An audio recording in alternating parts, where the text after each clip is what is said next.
chat to chime in.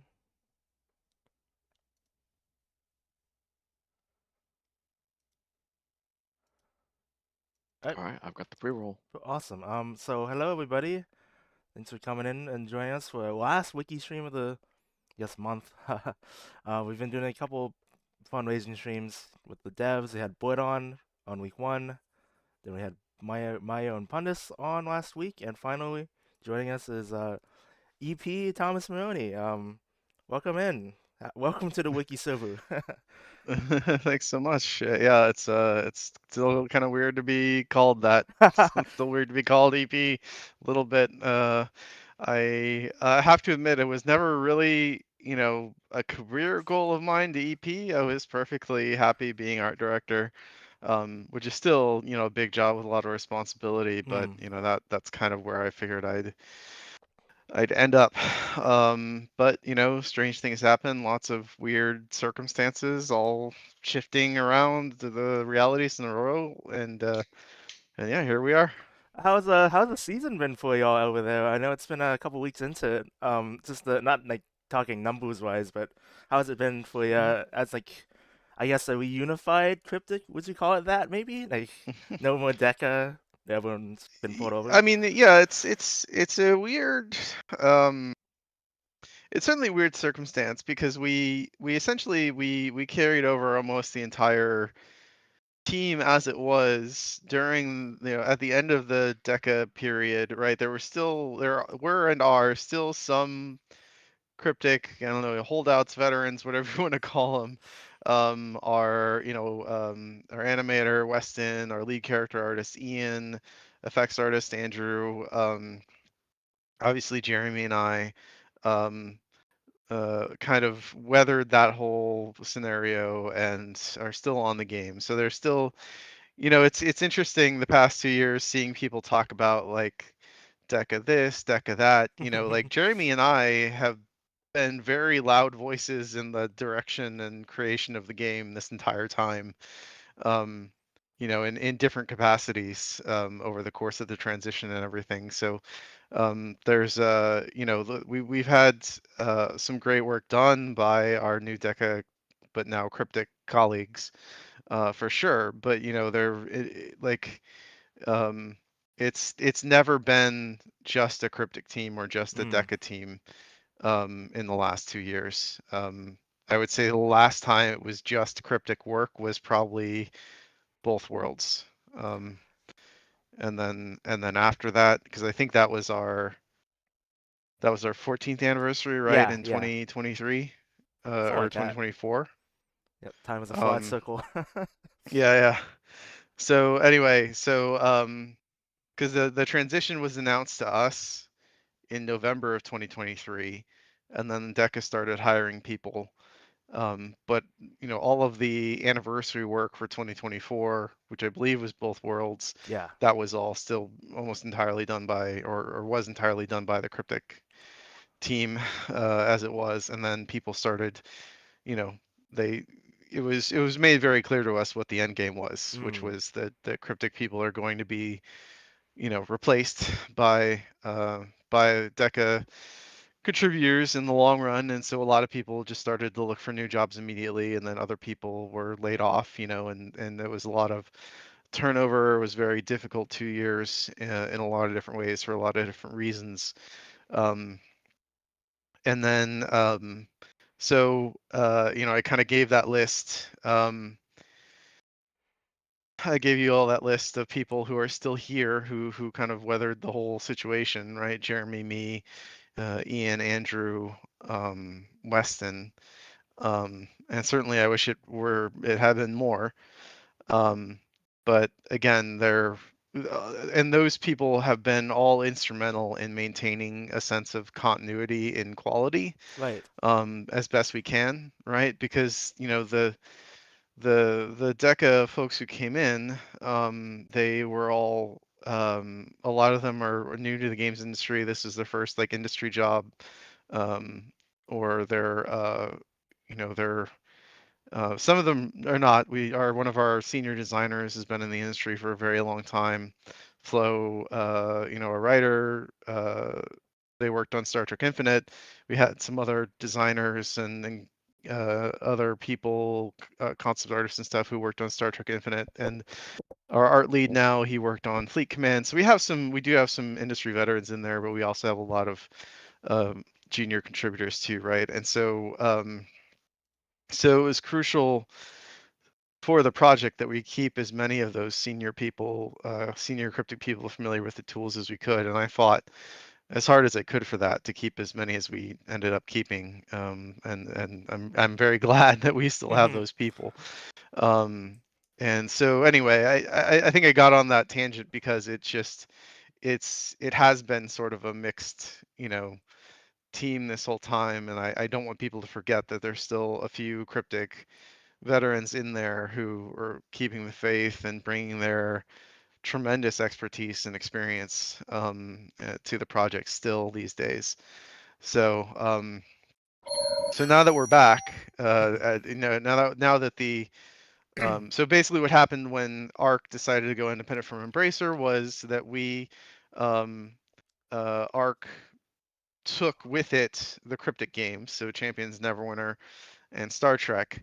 Um, they're all they came out, and basically ARC.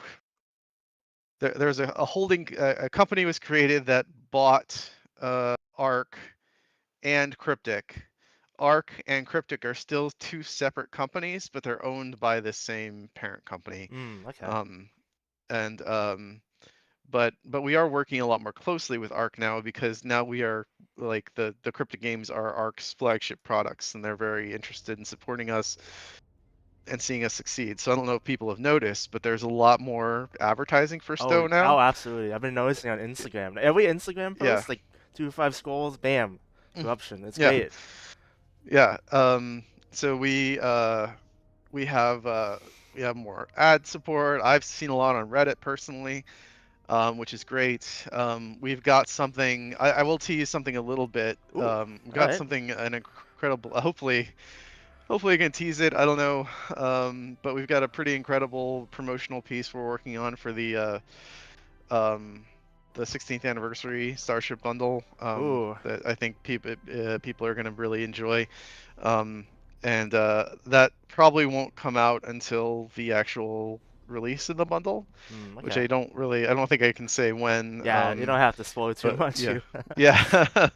But I will say I for that one am sad we're not getting a scoop.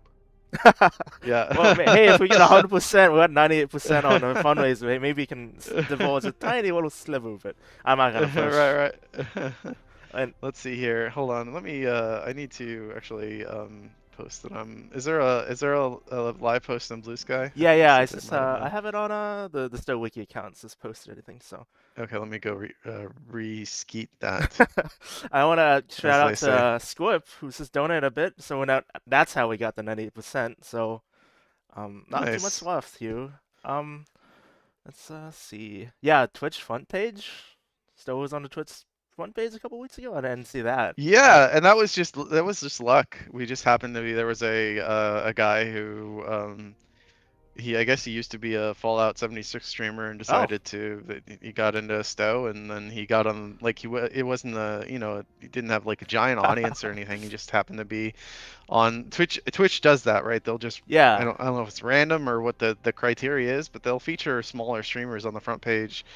And so yeah, because I lurk the STO channel on Twitch quite a bit. So I'm usually just sort of dropping in, seeing who's playing, seeing how many people are streaming STO, and so there's a good chance Mm. if you live stream STO on Twitch, I probably lurked in your chat every now and then. So but anyway, yeah, I was doing that, and when I was looking at the category, it was like 2,200 people watching STO. I was like, wait, that's Damn. not right. Oh yeah.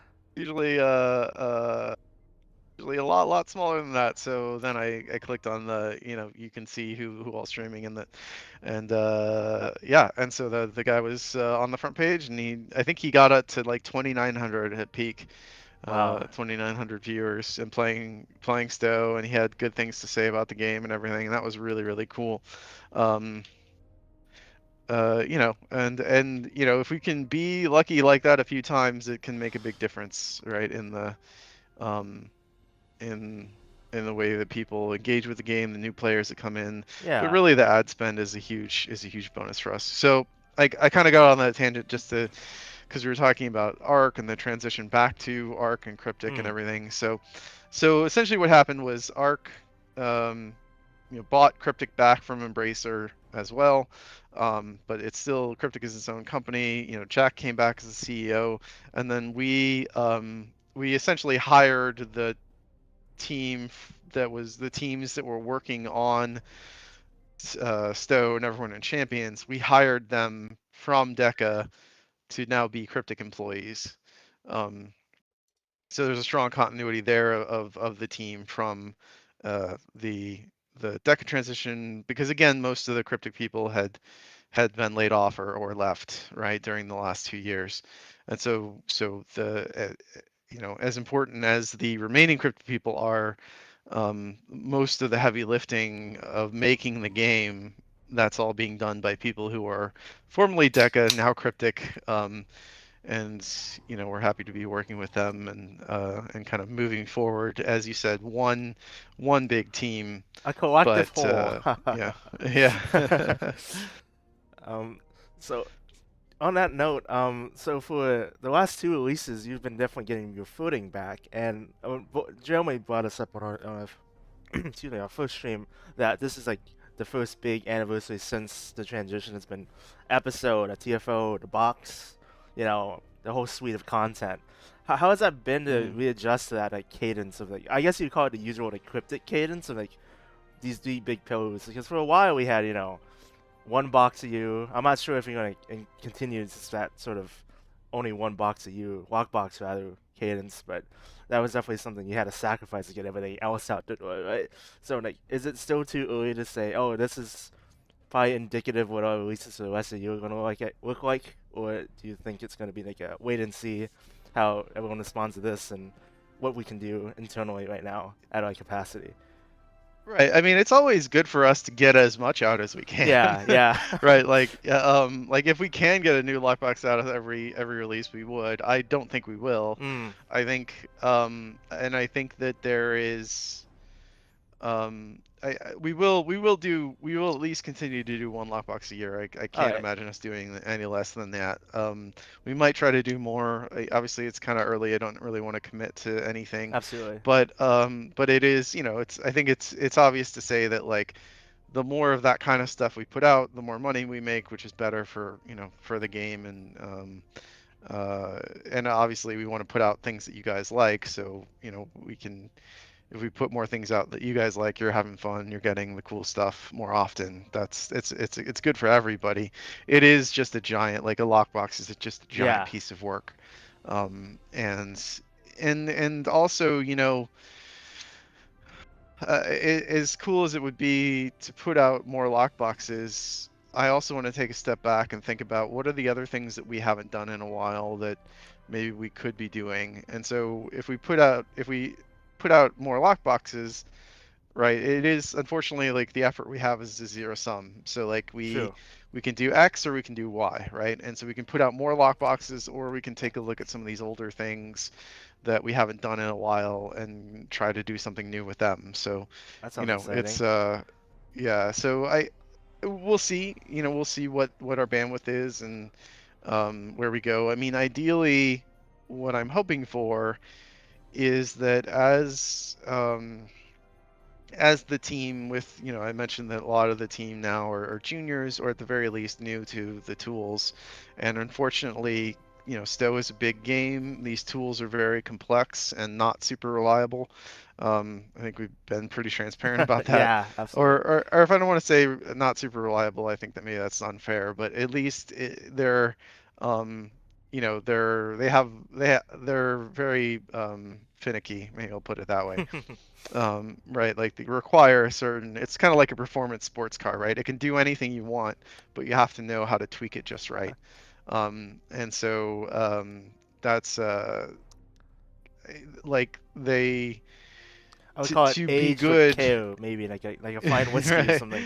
Yeah, Yeah. sure, but I mean, like the point is that to get the most out of it, you really have to know exactly how it works, and you have to know exactly which buttons to push, and what the right way to do it is, the wrong way to do it, what the best practices. And since it's all proprietary, it's not like this information is on YouTube, right? Like True. we do have some internal documentation, but as we left, as people left or were let go, a lot of that knowledge just disappeared, right? And that's really a big tragedy of this whole endeavor.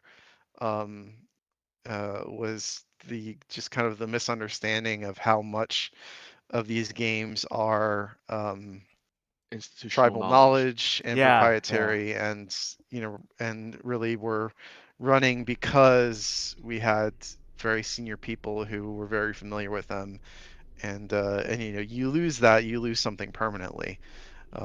If you're going to get any of that back, it takes years. Right. And so even though we've had 2 years, some of the things that we used to be able to do, we just might not ever be able to do again, unless we are able to maybe someday reunite with some of the people who left. So, um, That was a which I'm hopeful question. for. Yeah, I was I asking about that figured as you'd well. ask. I mean, I'd love to rehire as many of our former cryptic folks as I can. It's just about the opportunity to do it in a responsible Mm. way, and that's really a lot of that really just depends on how successful the game is, right? Our head count scales with our revenue, Yeah, and it's a bit of a chicken and egg situation, and I think people have called that out before. It's like, well, if you if you don't support something, how do you know that it could be successful? Or if you don't invest in something, how do you know that you couldn't get more out of it, right? And I get that, but that's just sort of the reality of it. But thankfully, I do want to say that the so far so good this year. I think awesome. that I think the announcement that Jack's been back, um, the announcement of us going back to kind of Steady. reinvesting in the Yeah, cryptic brand and ARC support and all the advertising and everything. We're off to a great start this year, and we've kind of changed the direction of that line, of KPIs and stuff. So there's a lot of reasons to be optimistic, and really it's up to us to make sure that we keep giving you guys cool stuff so that you want to keep playing and keep engaging with the game. And I think the anniversary bundle will be well received. And we've got season 35 on console coming out soon. yeah. So yeah, I think that's, I don't know if we actually set a date yet, but I think it'll be it's very soon. Tuesday, the 10th, I Yeah, believe. if Yeah. yeah, I won't argue with you. I'll say that. Yeah. So hopefully it does well on console, and yeah, and then we've got the anniversary bundle coming not too long after that, and It's contact yeah, and day in then a we'll month almost, I believe, right? And I hear it's a yeah, bigger man, one I'm also. really excited for you all Ooh. to see what we got cooked up for the reward for first contact day. I think it's Oh. going to surprise and delight a lot of people, and I think um yeah, I think I'll leave it there. Yeah, yeah. Yeah, cool. Mhm.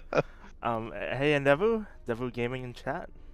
Shout out. Let's see if we scope a bit.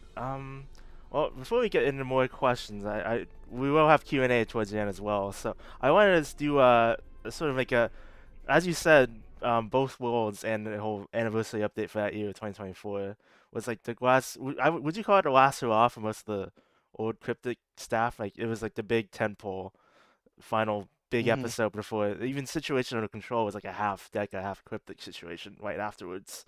So like Mhm. Scorpion's Abyss was Yeah. like, this is what we can do at a, I guess you can say peak, and after that, who knows what happened from here on Mhm. out.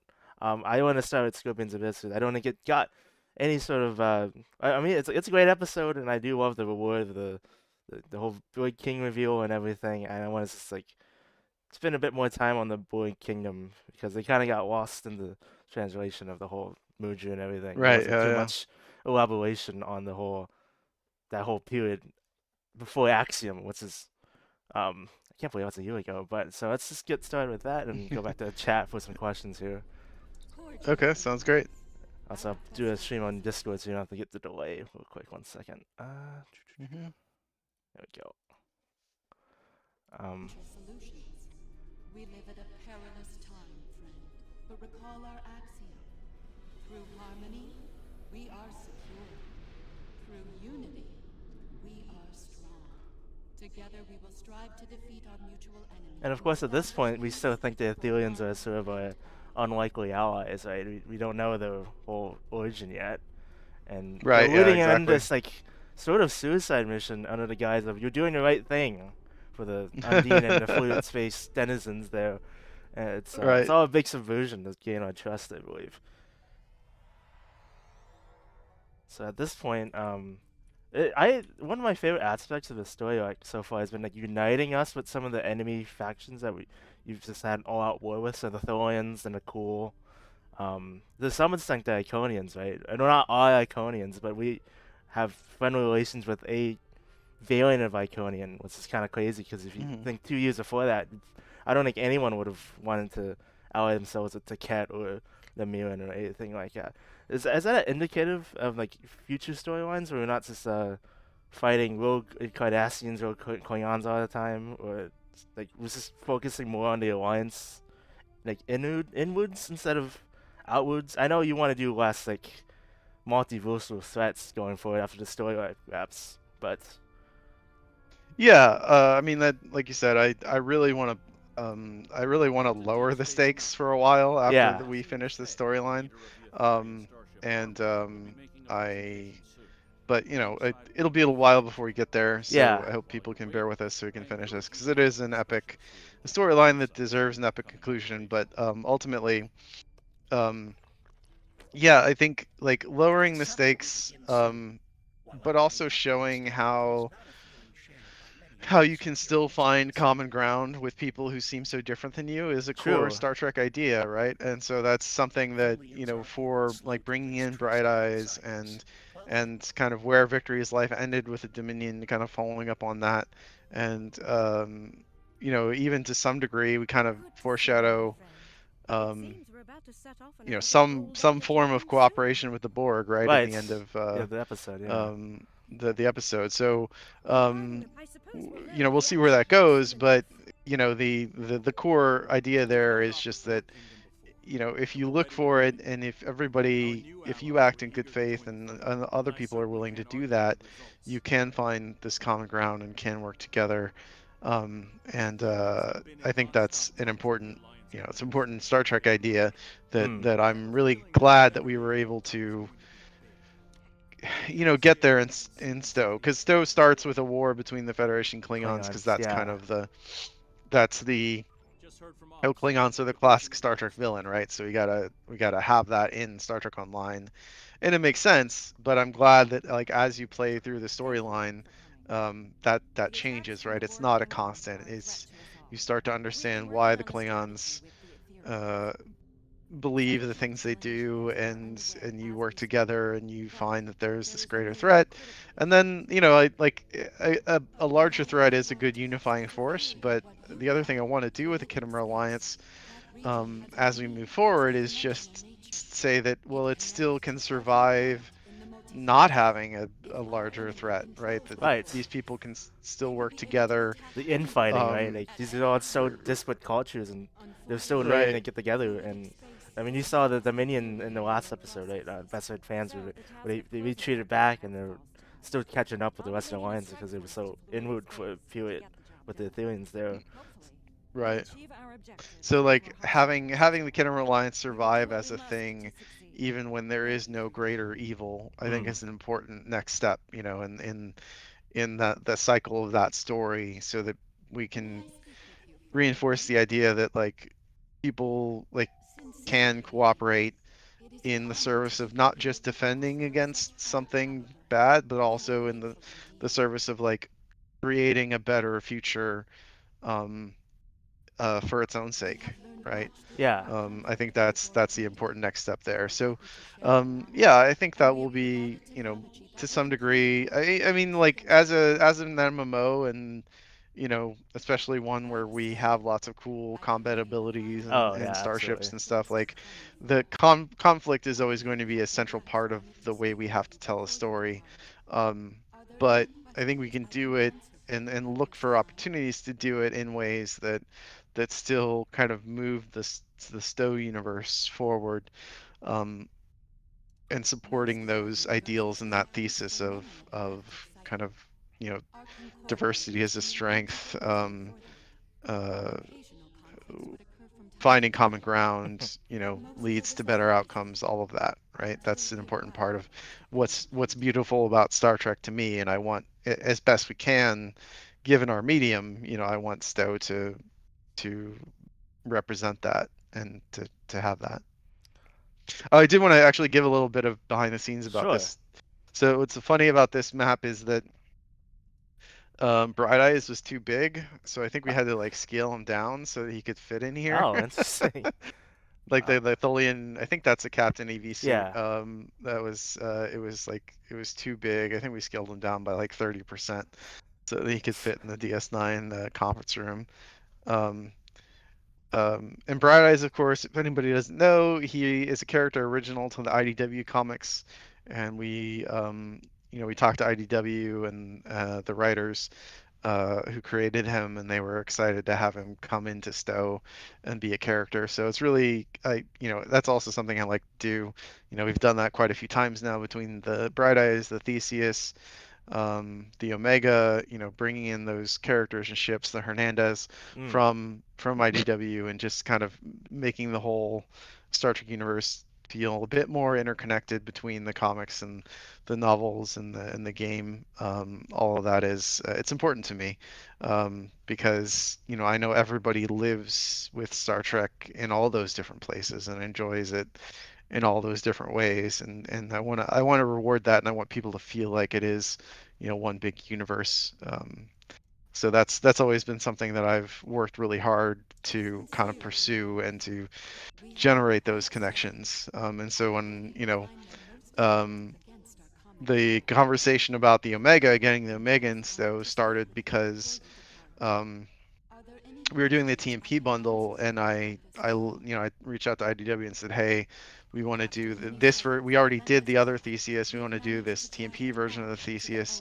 And they're like, oh, that's really cool. And then I said, and like, are you doing anything else? You got anything else coming up that we could like put into the game, right? And then they started that, and then we started talking about the Omega from their last Starship series, and that was it's kind of a weird one, like the way it looks, Mad Max Starship, but I think that's what's beautiful about it, is it gives people who like that aesthetic, it gives them a way to you enjoy it in STO, that wouldn't have otherwise. Um, that's a story question. I might have been better for the Q&A that's just wrapped up, but I know Jeremy definitely wanted to do more Delta Quadrant content. I'm sure you want to go back to both Delta and Gamma. What's unvisited parts of the game for ages, I suppose. Stuff like that. Do you think that'll be like a focus going forward, like after the story arc? Um, I mean, it's the way, I mean, frankly, the way that we look at things, we don't necessarily think about quadrants, or even species. We think about characters, right? And so because our relationship with the Star Trek actors and characters, that really anchors the mission and the release and the story. And so we think about people who we haven't worked with yet, people from the newer shows that we might want to work with, or even people from legacy shows that haven't been in the game yet. Um, and think about, okay, well, it would be cool. We do some spitballing, but ultimately it's like, well, you know, I really love this character. Um, and I could see how they could fit, like Esri, originally adding Esri had a lot to do with the fact that she, in the novels, in the Destiny novels, right, she had some anti-Borg Oh yeah, yeah. experience with the Aventine, right? And so bringing her into the game with all of our Borg story and the Aventine and all that stuff, that made a lot of sense, and that was like that was all built around the character of Esri and the opportunity of putting her in the game. And so, I think that um, we're looking at, when we choose who we want to, like, where we want to go next, a lot of that really starts with what are characters we would like to put in the game, and so that we haven't yet or haven't seen in a while, and then what kind of story you want to build up around that character. For the latest season, right? We talked a little bit about this in the recent stream. I think it was just this last week, but where you looked at the Miro board of all our concept art and our planning and everything, and people noticed that, like, originally we had planned for this to be you meet Jadzia, right? And so you Oh, have interesting. as Esri and Jadzia, like Prime Esri talking to Chimeran Universe Jadzia, and that's how that was going to all shake out. Now, like, the realities of the situation meant that um, we weren't able to work with Terry yet, but we still Oh, hope to work with her in the future. But so we kind of had the shift, and so we decided, well, there is a cool story opportunity for the Dax character, because she didn't want to, like her being a joined symbiote wasn't her choice, right? It was something that was kind of forced upon her, and so kind of doing an It's a Wonderful Life take on, well, what if that hadn't happened to her? Like, how would her life be different? How would the ripple effects of that change the outcome of of the universe that we know? And so, but again, that was all. So all of that cascaded out from the fact that we had a story with Esri Dax, right? right. And so your original question about, like, will we go back to the Delta Quadrant? Will we go back to the Gamma Quadrant? It really just depends. Do we have a character that wants to take us there, right? Do we have a character who is tied to the Alpha or Delta Quadrant? And if we did a story with them, what would that story be? And would it bring us back there? So I think it could happen. But I also think, like, you know, one of the things I like about STO is that I get to explore the Star Trek universe. So as cool as the Alpha, or excuse me, as cool as the Gamma Quadrant and the Delta Quadrant are, um, we have a very basic Vulcan map. We have a very basic Andorian map. We've never seen Tellar. Like, it would be really cool to spend some time in some of those places and flesh them out and make it feel like I am in Star Trek, and I can go to these worlds that I hear a lot about, I know a lot about, but I've never actually gotten to walk around and really explore in a meaningful way, right? So that's my own personal take on it. Is, like, I would rather, if I could choose where to go next, I would actually rather spend some time fleshing out a lot of those, like, really important worlds in the Federation and making them places that you can go to and learn about. In a very deep, like, meaningful way, in the way that we have for the Delta Quadrant and the Gamma Quadrant.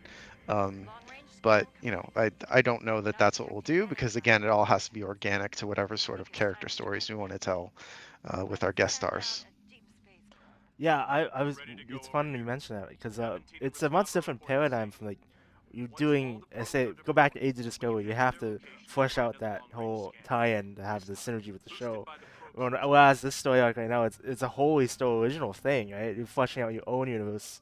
You're going way more inward. You're trying to pretty much still it's always had its own unique story, but fleshing out aspects of it, but also like it's elaborating on lesser known canon things has always been like the Stowe like mythos, right? Like its whole Legacy of Ramos was fleshing out the Awachi, which we've seen in one episode of Enterprise. It's just like all Mm-hmm. these different aspects of Star Trek we don't know much about. You just flesh them out. Like even the Milo Boy Q. I always thought it's interesting that you don't really the Milo universe itself doesn't really know much about the Borg, so that it's a whole cascade effect of itself. Like, do they have a Wolf 359? Do they have a battle of Sector 001?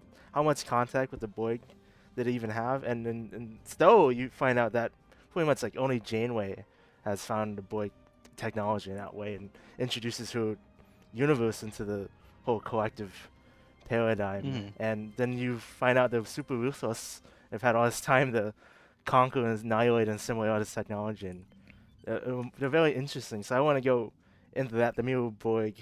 What was like your core tenets of the Mirror Borg?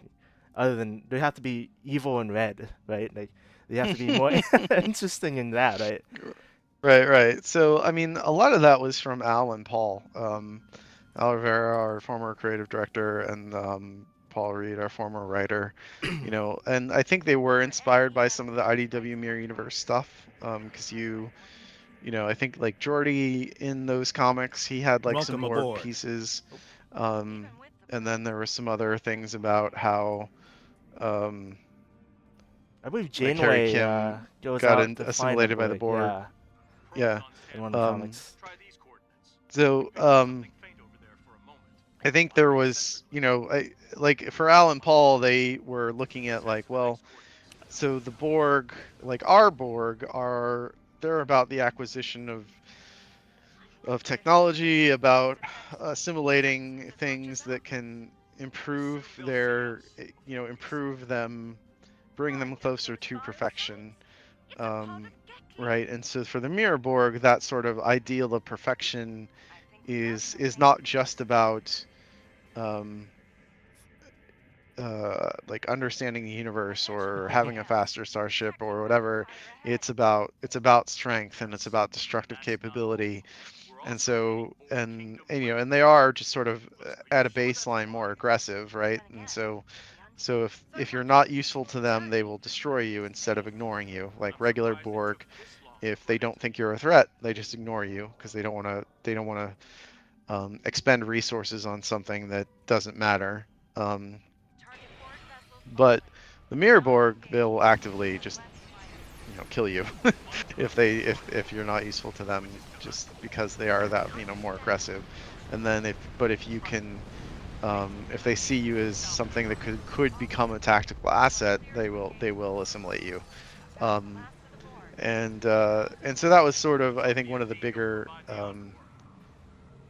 distinctions. The other thing that the Mirror Borg does that the Prime Borg doesn't do is, when Picard gets assimilated, they talk about how they can't just cut him off from the collective, because as a part of the collective, he's essentially like a body part, right? He's like an arm or a leg.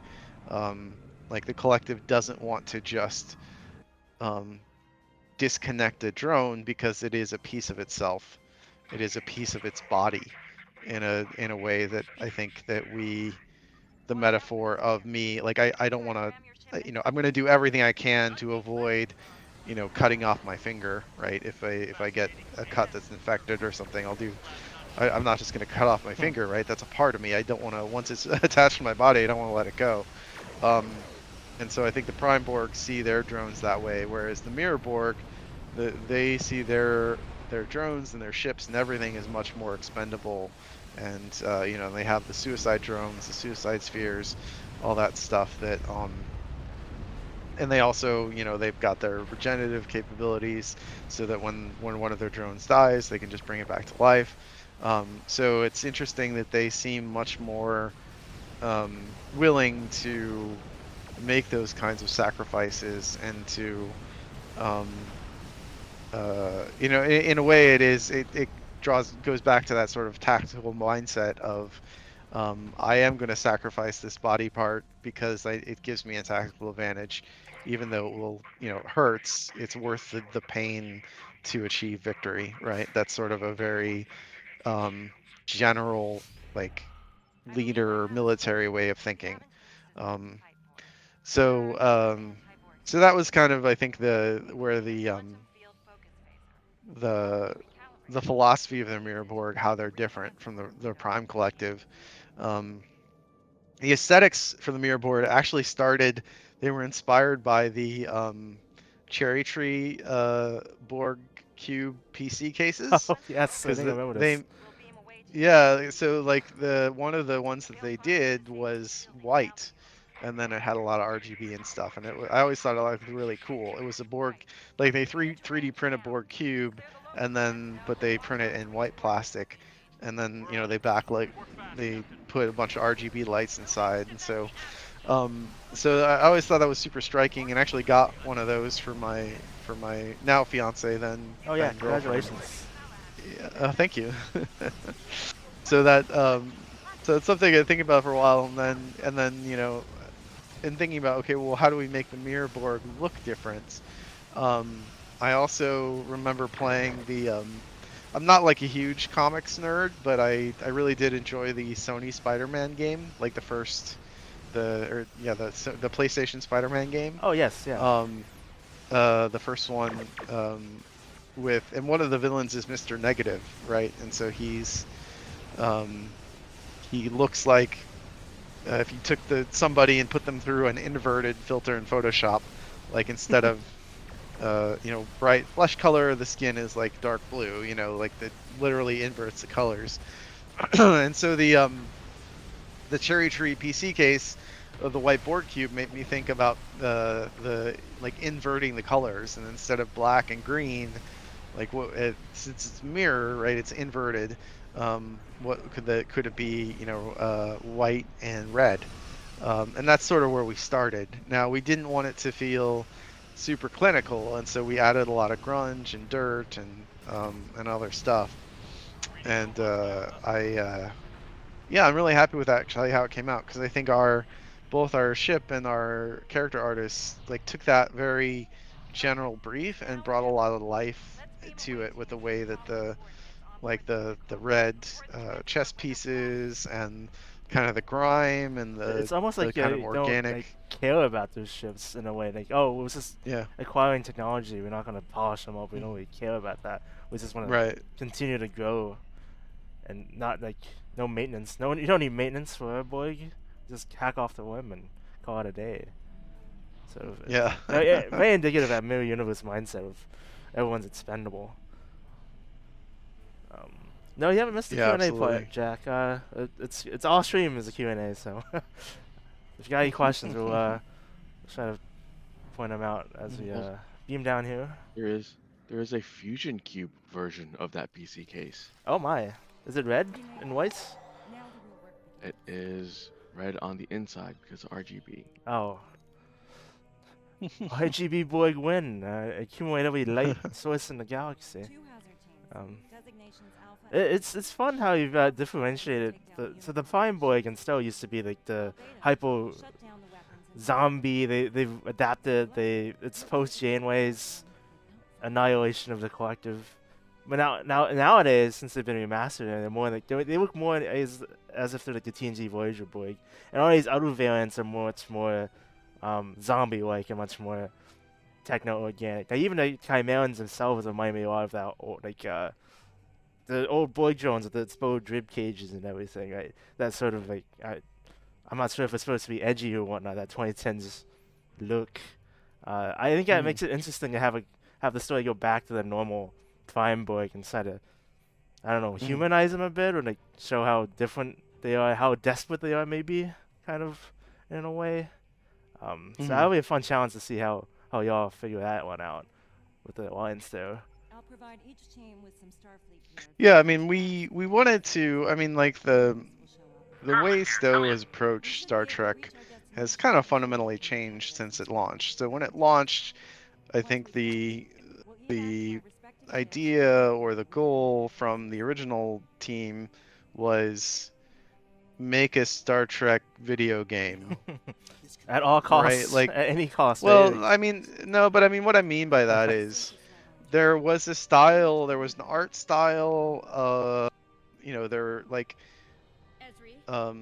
there was a way that you kind of interpreted things in that era when you turned it into a video game, and a good reason, but it was unique, and it you would exaggerate shapes, you would make very distinct silhouettes, things would be a lot more kind of sharp and chunky, and more comic booky, I guess you could say. Yeah. More I would more say so. more sort of stylized, I guess.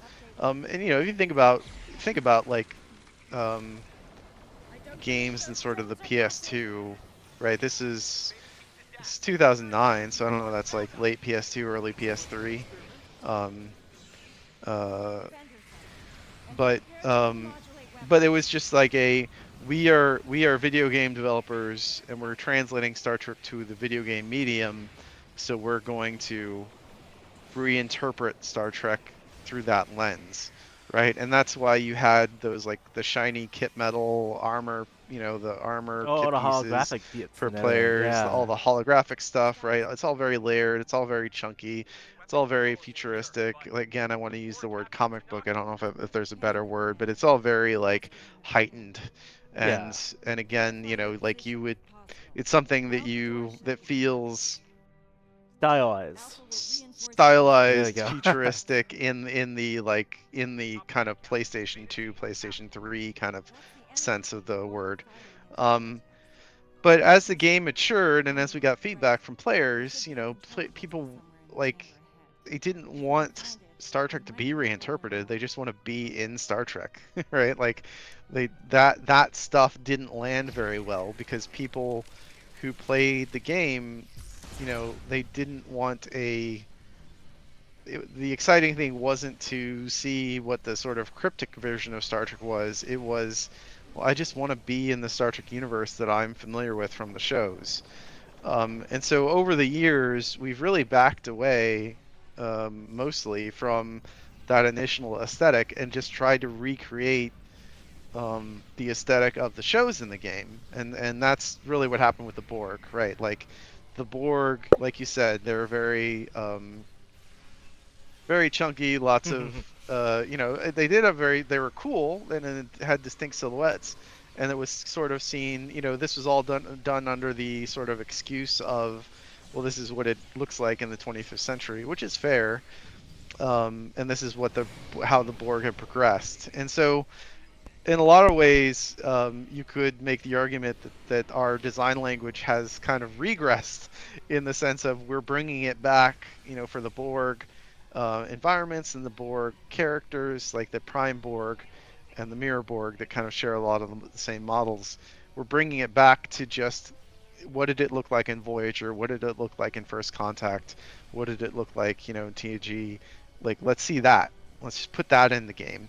And and start from there. And then we take an opportunity to grow that and expound on that by making new types of Borg, like the Etherians, like the Chimerans, like the Control Borg, and even like the Mirror Borg, right? Like those different like variations give us more room to play and to make our own spin on it while keeping the Prime Borg that you expect from Voyager and First Contact and everything, to keep that intact so that when you fight them and when you see them, it is what you recognize, it is familiar, but then there are also new exciting versions of it that you can play in this storyline that you can encounter. So yeah, it's interesting because I think it's just we have a very different philosophy now in terms of like the art that we're making for the game, and how we're translating things from the show. Our watchword now is to be a lot more faithful, and to treat it more like we are recreating this as opposed to we are making our own version of this, which are two very different philosophies, and that's definitely kind of where STO was, pre-launch. The philosophy was, we're making the Star Trek, the Cryptic Studios Star Trek Online version of all these things, not, we are making this thing as you saw it in the show. I, do you think back Yeah. then the game had it's so weird because you can't really say it was just only the J.J. Abrams films, the Kelvin timeline. There was no prime Star Trek at the time. There wouldn't be for another 7 or so years. So did you think back then they even had the notion that they were, I hate saying it, the keepers of the faith, as it were, like this is the only ongoing prime timeline fixture that's ever evolving kind of thing. So we can do Uh, whatever we want. But then when you start doing stuff like, oh, we got the Enterprise F in our game, the Enterprise F, mm. CBS said yes, this is it. Then that's when you start going, wait a minute, maybe you should start having some sort of more coherent design language kind of thing. I think there was a lot of, I mean, like for anybody who was there, I was there, Gandalf, right? Like I remember I was kind of riding both sides of the fence at that point, because like when STO came out, I mean, a lot of the feedback was that, hey, this doesn't look like Star Trek. The ships are too chunky, the environments are too big. It's sort of generic gray sci-fi. It's not warm or human first design.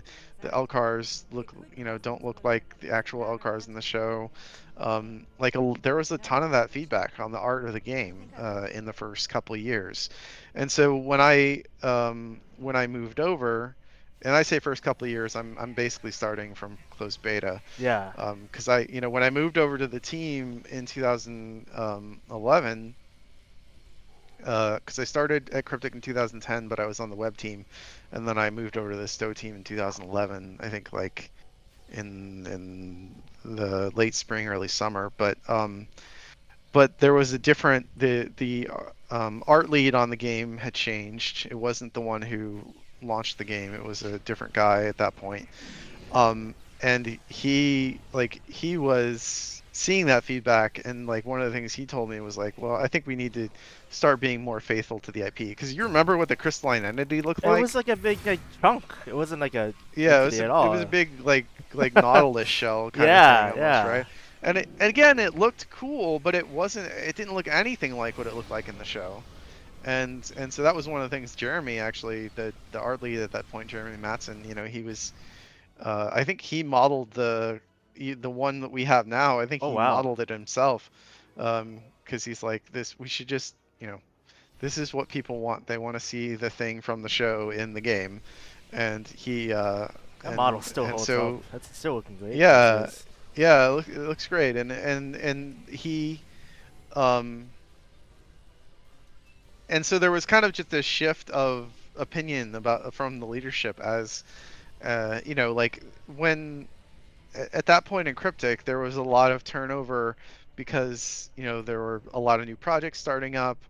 Neverwinter was getting was pretty far along, or in a state where they needed more people. So people were kind of shuffling around, especially, leads and top performers, and people were, like, you have a company like Cryptic, there's a lot of, there can be a sort of a game of revolving chairs. As you spin up new projects, you want kind of your, um, I hate to use the word best people, but I think your most flexible people, or the people who are very, very skilled in your tools, you want them to be kind of on new stuff at the ground floor. So at that stage, you did have a lot of turnover in the game's leadership, right? You had no, Chris, not Craig, Craig Zinkovich, right? He Right from left launch, yeah. Stowe. I think he went over to Neverwinter, and then Dan Stahl took over as EP. And Dan had his own perspective on like what Stowe should be doing, what should be, how we should treat canon, and how the types of stories we should do, the type of art that we should be making. And then Jeremy became art lead. I think there was kind of a few different art leads in a very short amount of time. I don't know why, but anyway, Jeremy was art lead for a while, and he was seeing a lot of that feedback of like, doesn't really look like Star Trek, and he wanted to course correct that too. Um, and so all of that just sort of, it's something that we um it takes a while, like, and it's a big game. And even back in 2012, when 2011, 2012, like there was already a lot of game that had already been made, very quickly. But I think you've seen over the course of the last 16 years that as we do things like remake the board kit, or remake the board characters, or remake ESD, right, to bring it back in line with something that feels like it could have been on the shows, as opposed to something that was designed specifically to be a video game interpretation of Star Trek, because um, that's not our goal anymore. Our goal is to be more immersive and more canon first, and then we have to be like we still are. There are still like I'm watching you play, right? And I'm the Kari lightning shield and all that Yeah. stuff. Like still plenty of video game things in STO. It is a video game. We're never gonna we're always gonna have that stuff. But at least in the terms of how we design our aliens and characters and how we bring canon things into the game, we're doing our best to be faithful to what you'd expect based on watching the shows. And that wasn't I just sort of want to give people context that that wasn't the goal initially. That just wasn't the goal. That wasn't what they were trying to do.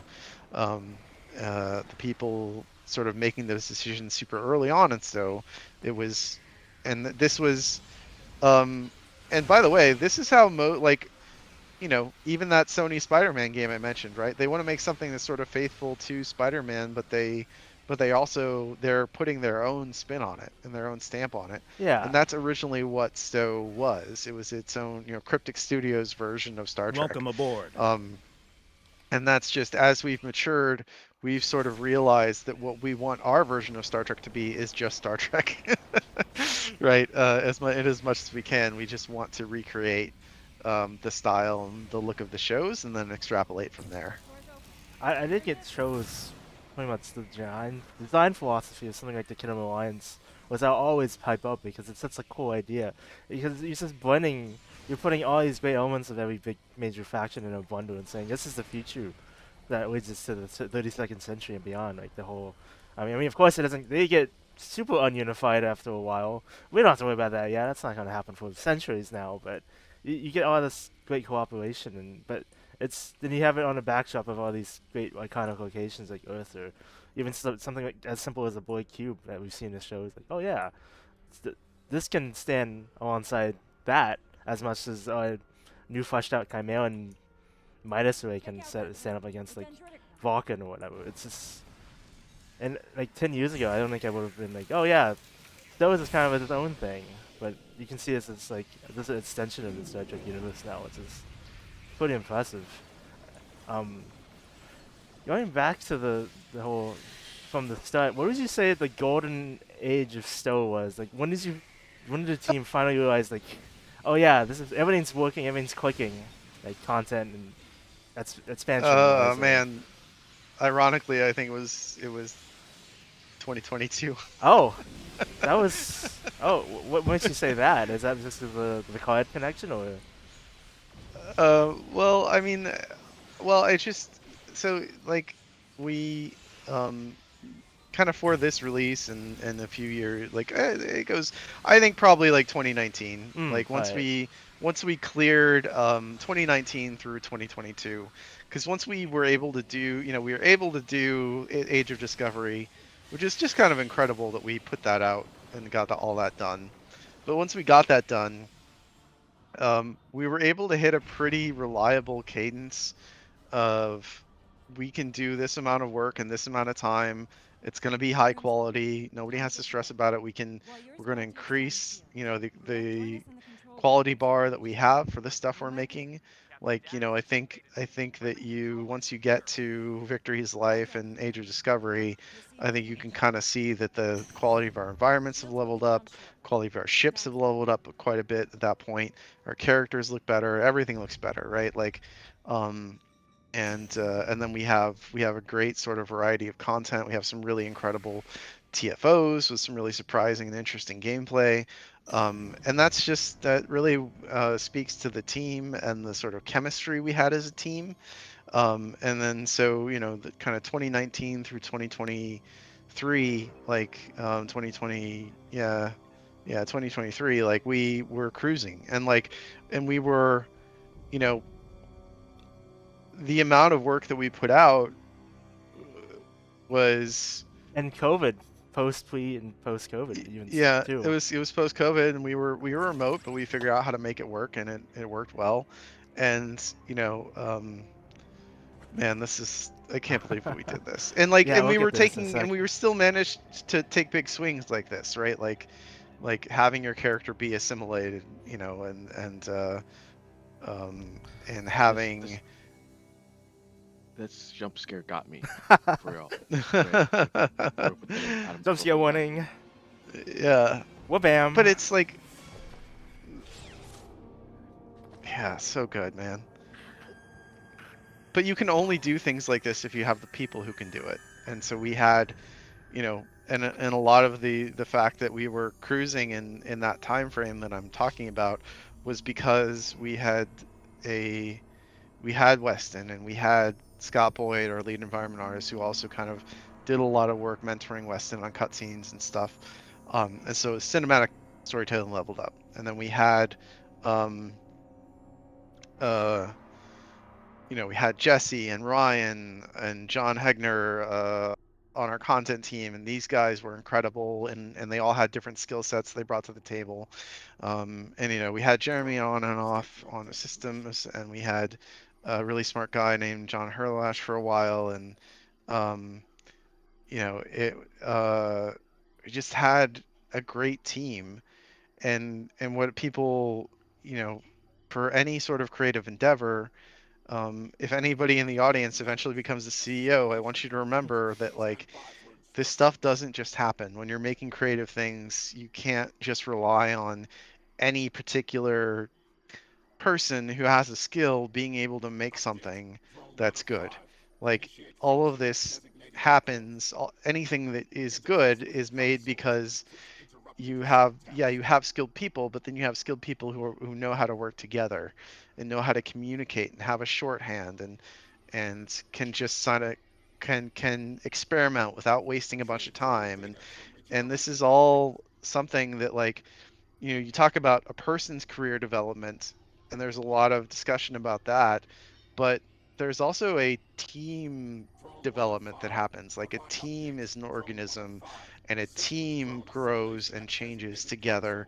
And on STO by 2023, we had a team of senior people who have been working together 5, 10, 15 years in some cases, and so we just knew, everybody knew what we were doing, and we had a couple of juniors and people who hadn't been on the team as long, but they fit in really well, and they were curious and they were excited, and they contributed, and we had other people, like, were working with them, mentoring them. They're growing really quickly, and it's magic. And anytime you experience a piece of media that you really like, be it a video game or a movie like, Star Wars or like TNG, like, what makes it work at the end of the day is the team of people making that was the right team at the right time. It was a bunch of different people who all sort of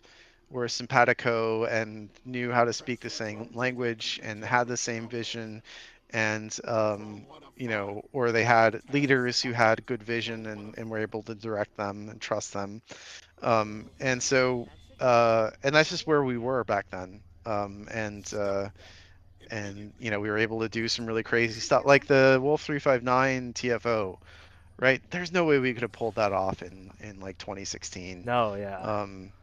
And just getting, like, only Nick DeGood, only Nick could make a set of shaders for the destroyed Fed ships and deliver that and It's coming from the build a feet. pipeline to so that we could get all 40 of them. We got 40 wrecked starships in time for that TFO. That's incredible. Like it was an incredible feat, and to do stuff like that, to pull things like that off, you have to have leaders with like a vision and ambition to try something like ambitious, right? And Yeah. so so that's a part of it, but then you have to have people who, like Nick, who can take an ambitious request like that and break it down and say, okay, well, um that's that seems like a giant task, but is there a clever way to do it? And Nick found a clever way, right? And he found a clever way that also looks incredible and lives up to the the weight of what that was. And yeah, so sorry, I think a lot about that, about the glory days of what still were, and I think it was maybe more recent than people think. I mean, we can talk about, like, it really, I mean, I think any player will have a different answer to that question, right? Because, like,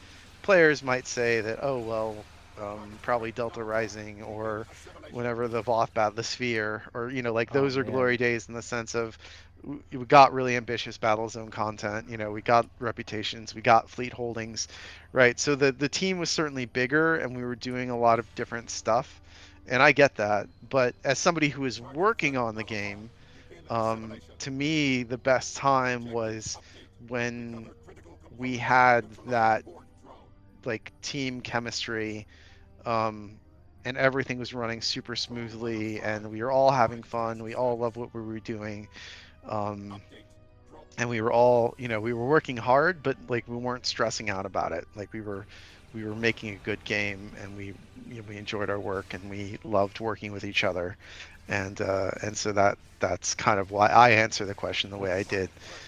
But no, yeah, it's perfectly valid. Like when you look at the whole 0 to 100 for this game and seeing it just go free to play it at all and survive the whole Atari Exodus, right? The sell off, the original sell off was just like yeah, it's kind of insane to think about this game being in so many hands over the years. Also, I'm just dying. That's great.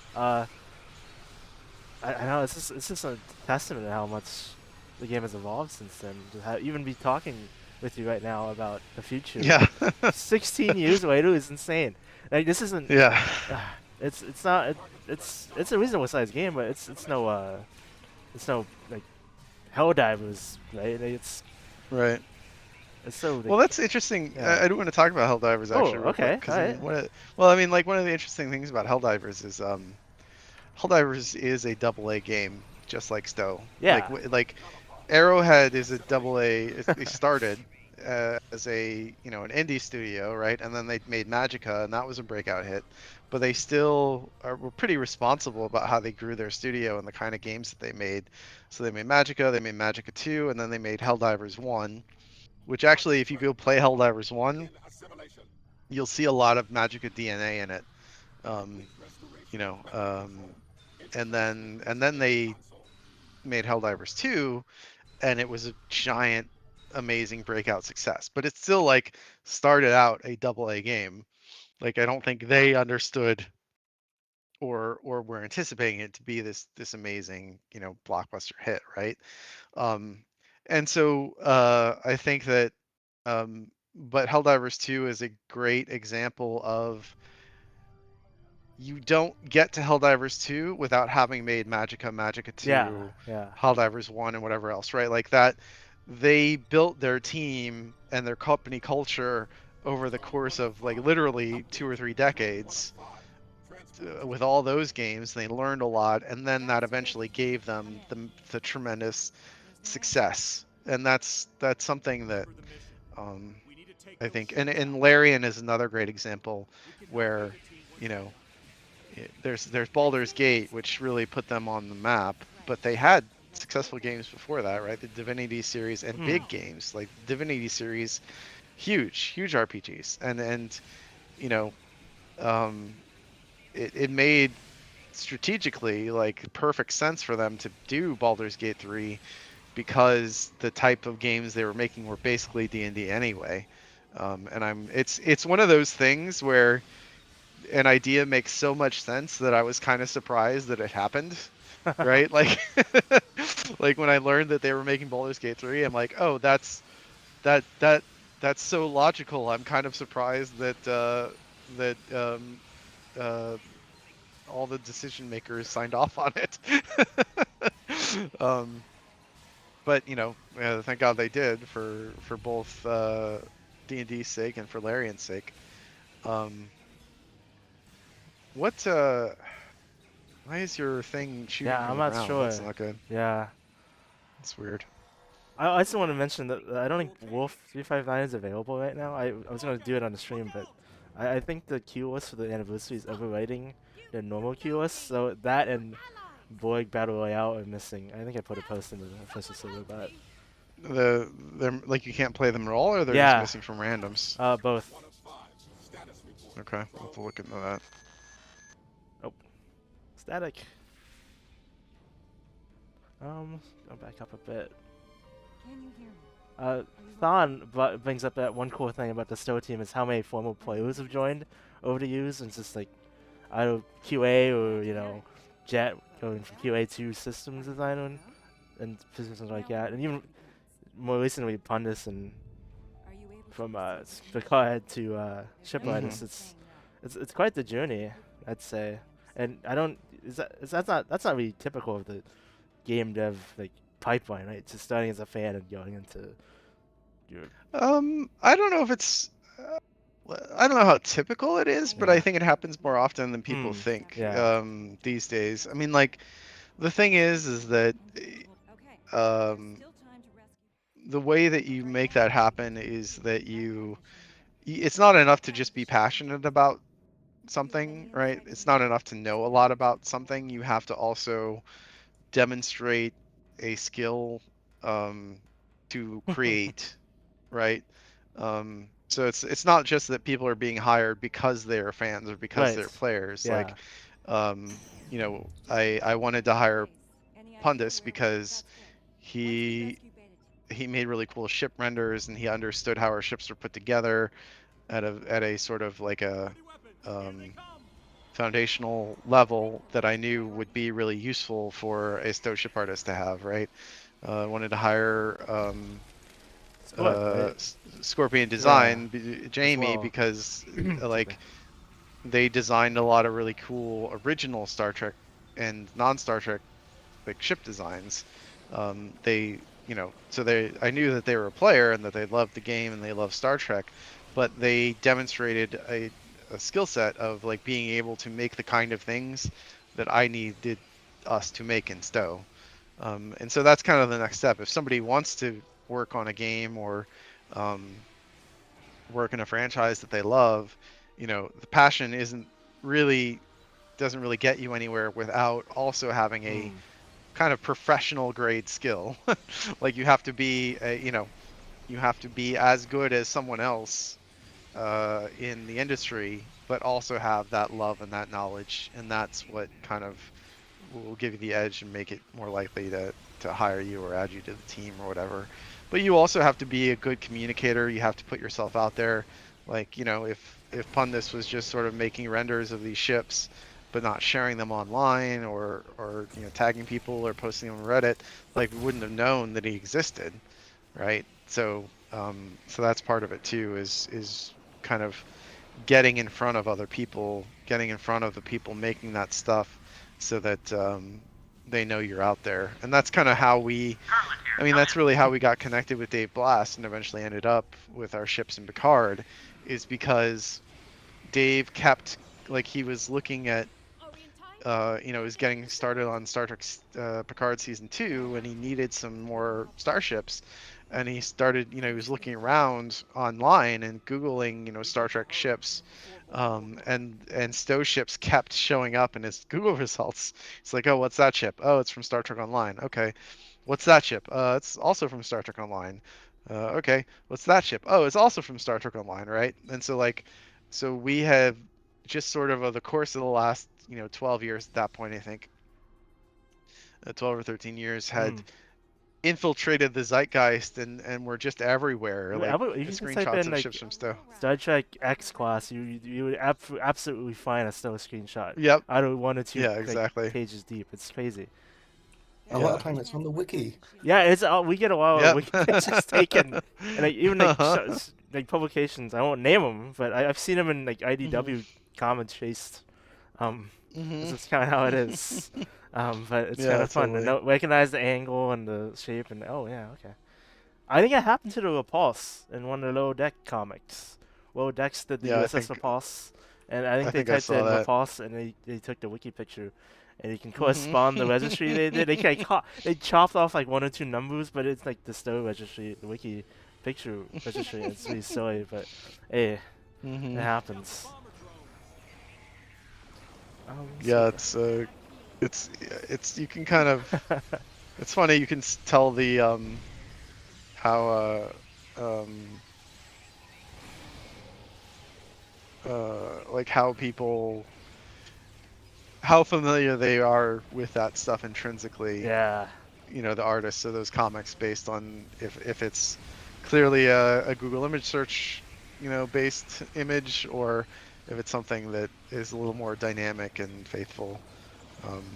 but you know, they're on really tight deadlines and stuff. I don't Yeah, really begrudge them for it. nah, I just find it's interesting. And if I was like a modeler, you know, like whole ship ripped, I think that's happened in like Star Wars and Halo, with they just how wholesale had their own original designs and Windows ripped. Now that would be like, yeah, that's always a yikes moment there. But it's way more innocent to have to see a screenshot of someone else's property just yoinked. It's more of a validating thing in my opinion. Um, let's go back out through chat. So there's been a comment from one user, a question rather, about. I was trying to save most of the Q&A towards the end, but they were asking about server performance, and I'm not sure if you have any updates from the last couple of Q&As you've conducted recently about server performance, other than it's a priority going forward. But I guess you could, I guess just mention it before the Q&A starts, I suppose. Sure, sure. I mean, it is something like I did kind of see that question, Yeah. asking, is it a top priority? I mean, that's um, it's an interesting phrasing, right? Because like there are maybe 8 or 9 things that are top priority right now. So what does that Oh mean, man, yeah. right? Like we have a lot going on. We have a lot of things that Jack wants us to do now that he's back, and sort of he's really concerned with like keeping momentum from, you know, Art going independent and him coming back as CEO. And so there are some things that we're working on that are studio-wide initiatives that are top priority. Um, but server performance is also something Jack wants us to be, you know, looking at, addressing. um I will say that like right now, like in the last week, like we've had artists, like the whole art team has been looking at kind of long-standing errors Welcome that aboard. Oh, affect server Interesting. performance, and fixing old data. Now, a lot of that stuff isn't necessarily player facing. It's more like validation welcome aboard. errors. So we, you know, our tools have what we call validation, in the sense of, um, you have to set up things a certain way, and if you don't do that, the game will give you an error message that says, hey, you know, texture, or like, you know, costume piece B is missing texture A, right? And it will report that to you. Now, those sort of, sometimes those can slip through the cracks, because in that specific setup of that specific costume piece, for whatever reason, it doesn't really matter that it doesn't have the texture B that the game is reporting missing. And there are plenty of reasons why, like this is, and so the character artists will just sort of move on, and they'll test it and like, yeah, it looks fine. That error doesn't matter. But the problem is that when you get, over the years, you get dozens, hundreds, thousands of errors like that, and it can affect server performance, because the server is checking all this data and it's reporting these, you know, these validation issues, and that is time on the server that it could be doing other stuff, right? And so in the last week, um, you know, we've had our art team go through and try to tackle some of those old data validation issues that, again, weren't really player facing, but if you have enough of them over time, it can affect like how long it takes to boot up the game, how long it takes to boot up a server. If changes happen on the server, like the server might have to revalidate the whole asset library, and that can cause issues and stuff.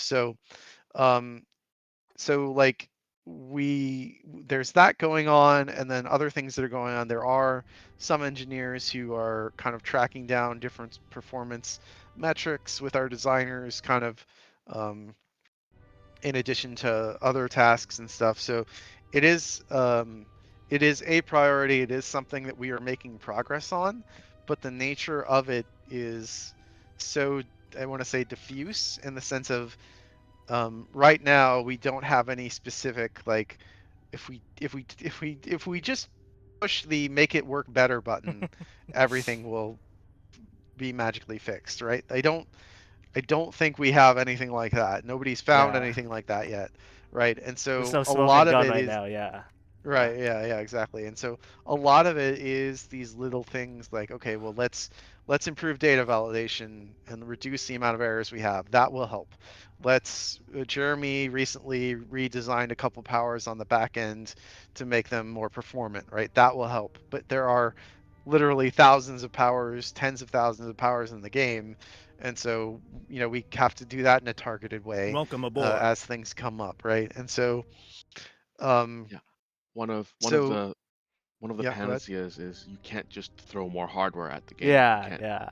Right, get more servers. It'll just the problems will still be there. You'll just make those new servers run just as slow.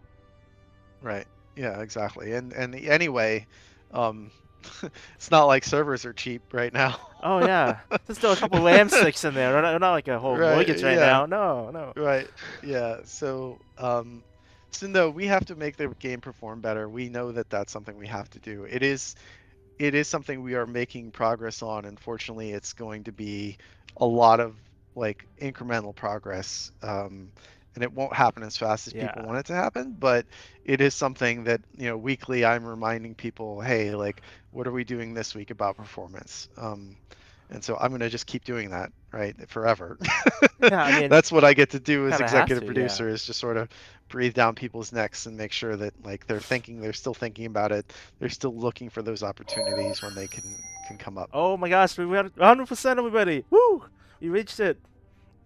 The goal is Awesome, reached. congratulations. Yes, and also if you want to enter a T6 Wonderful. coupon giveaway to celebrate, press exclamation point raffle in chat. And thank you to Viper WC. DM me on Twitch. You might get a special prize.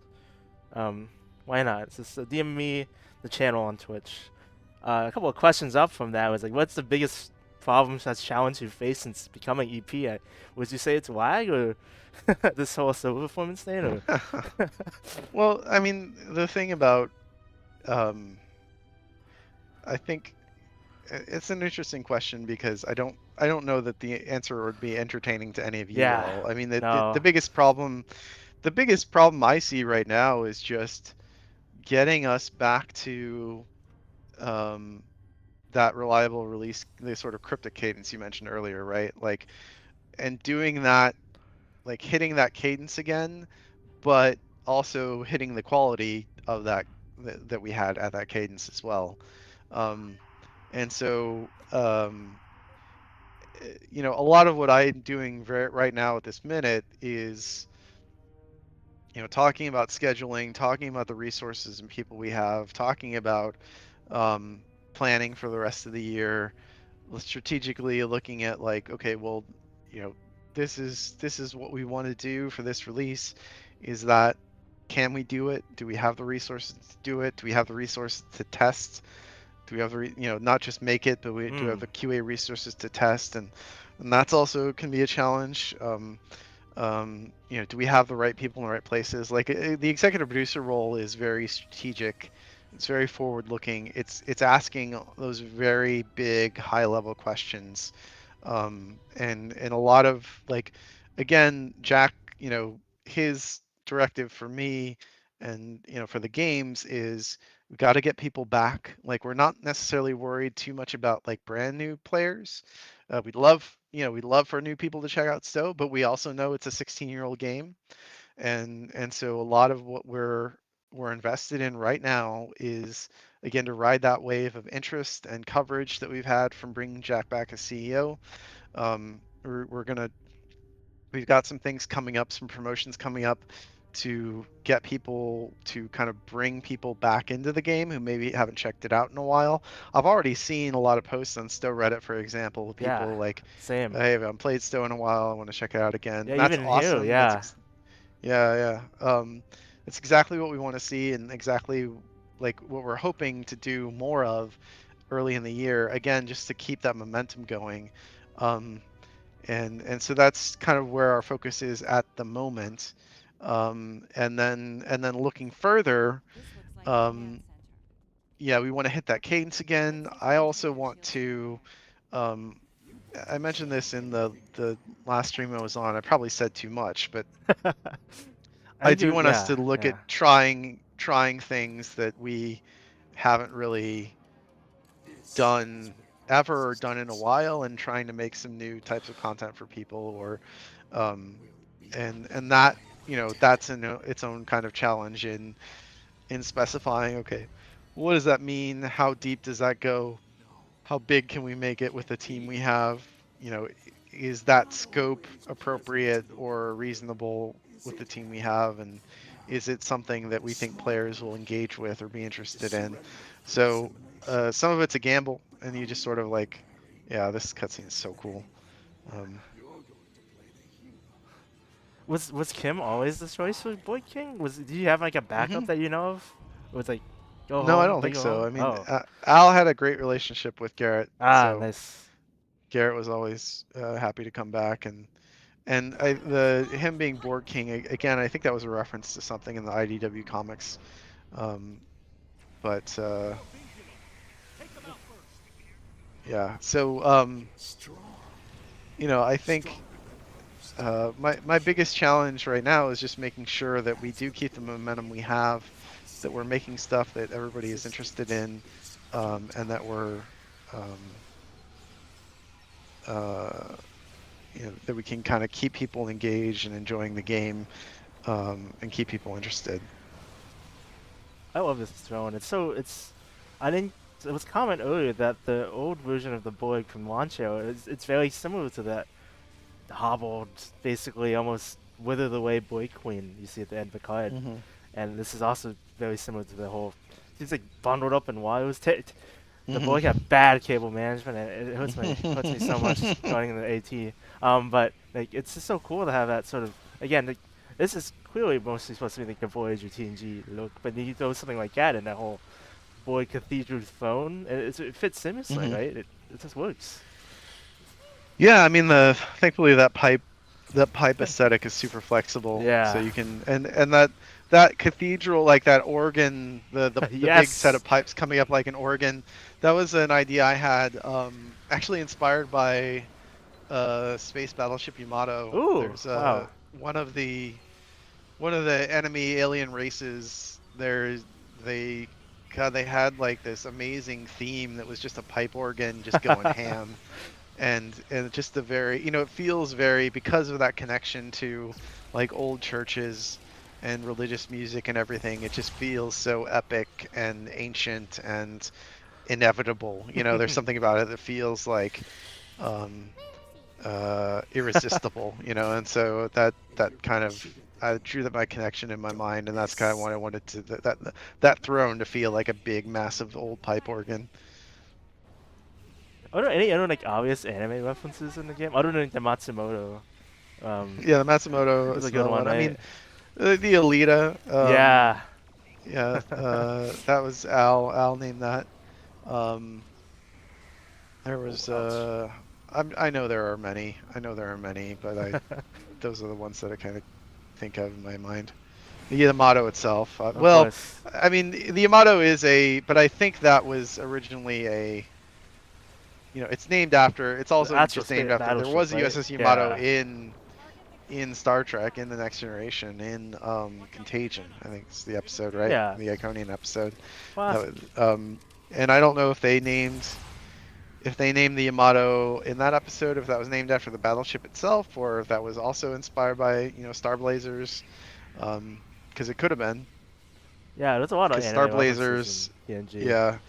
Well, in Star Blazers, they renamed it to the Argo in the American version. But if somebody was familiar with the original Japanese version, which they could have been in Oh, the lost in that with me. Oops. the late 80s, yeah, that was, they could have got the Yamato from that.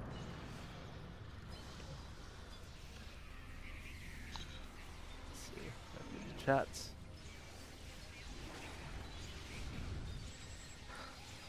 Oh man.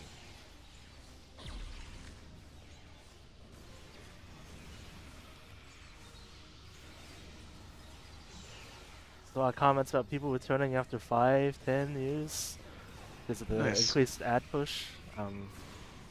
Yeah, I'm just always astonished at how loyal the community can be in fan base wise. There's a lot of you don't always do. I don't think you typically see that this many veteran players in games like this. Maybe like Warframe is another example of like community commitment and also just in general the outreach, right? And we've seen a lot of that in the last year. After Suna has been reaching out a lot. I'm really happy you guys have found a sweet spot of community outreach and putting on content creators and just reaching out in general. I felt like the longest period, like this just had no bandwidth to do that, right? No Mhm. time to um, from like a cryptic standpoint. It's just nice to see. It's very refreshing. Yeah, well, and we've got a lot of support from ARC to do that kind Yeah. of stuff now too. Like, we've got a really active Renee, our PR manager at ARC right now, is that like STO, like I said, STO and Neverwinter have become flagship products for them, so they're spending a lot more of their time making those connections for us than they were able to before. We definitely really appreciate it. Definitely down here. I don't think I would have ever conceived of this. Doing all these interviews with, especially Jeremy. He was really gracious. Spent like 4 hours of his time with us on the Sunday. It was, Wow, I nice. really appreciate that. And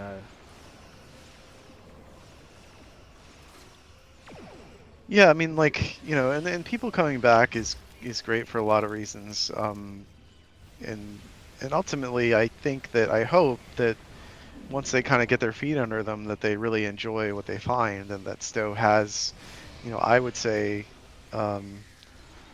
prestige maybe. in some, well, I was just gonna say, in some ways, like STO is the best as it's ever been in terms of like Oh all the yeah. cool stuff that you can do, all the cool missions you can play. I think our biggest challenge right now is probably server performance. Like, that is the thing that I'm the least satisfied with as far as the game itself is concerned. And there are always, I mean, there are always things you want to improve and things you want to try. I know that like you could take your pick of things that aren't like I would say our gear, loot system, crafting system is not really relevant to gameplay. Like, Oh that's yeah. not like, so that's something we could, it would be cool to update someday, but I'd say that's probably a much lower priority compared to just getting servers in a better spot. And also, I also want to, there's the lithium exchange, which I've talked about at length on interviews like this. I know it's a point of contention for players. It's also something we're talking a lot about.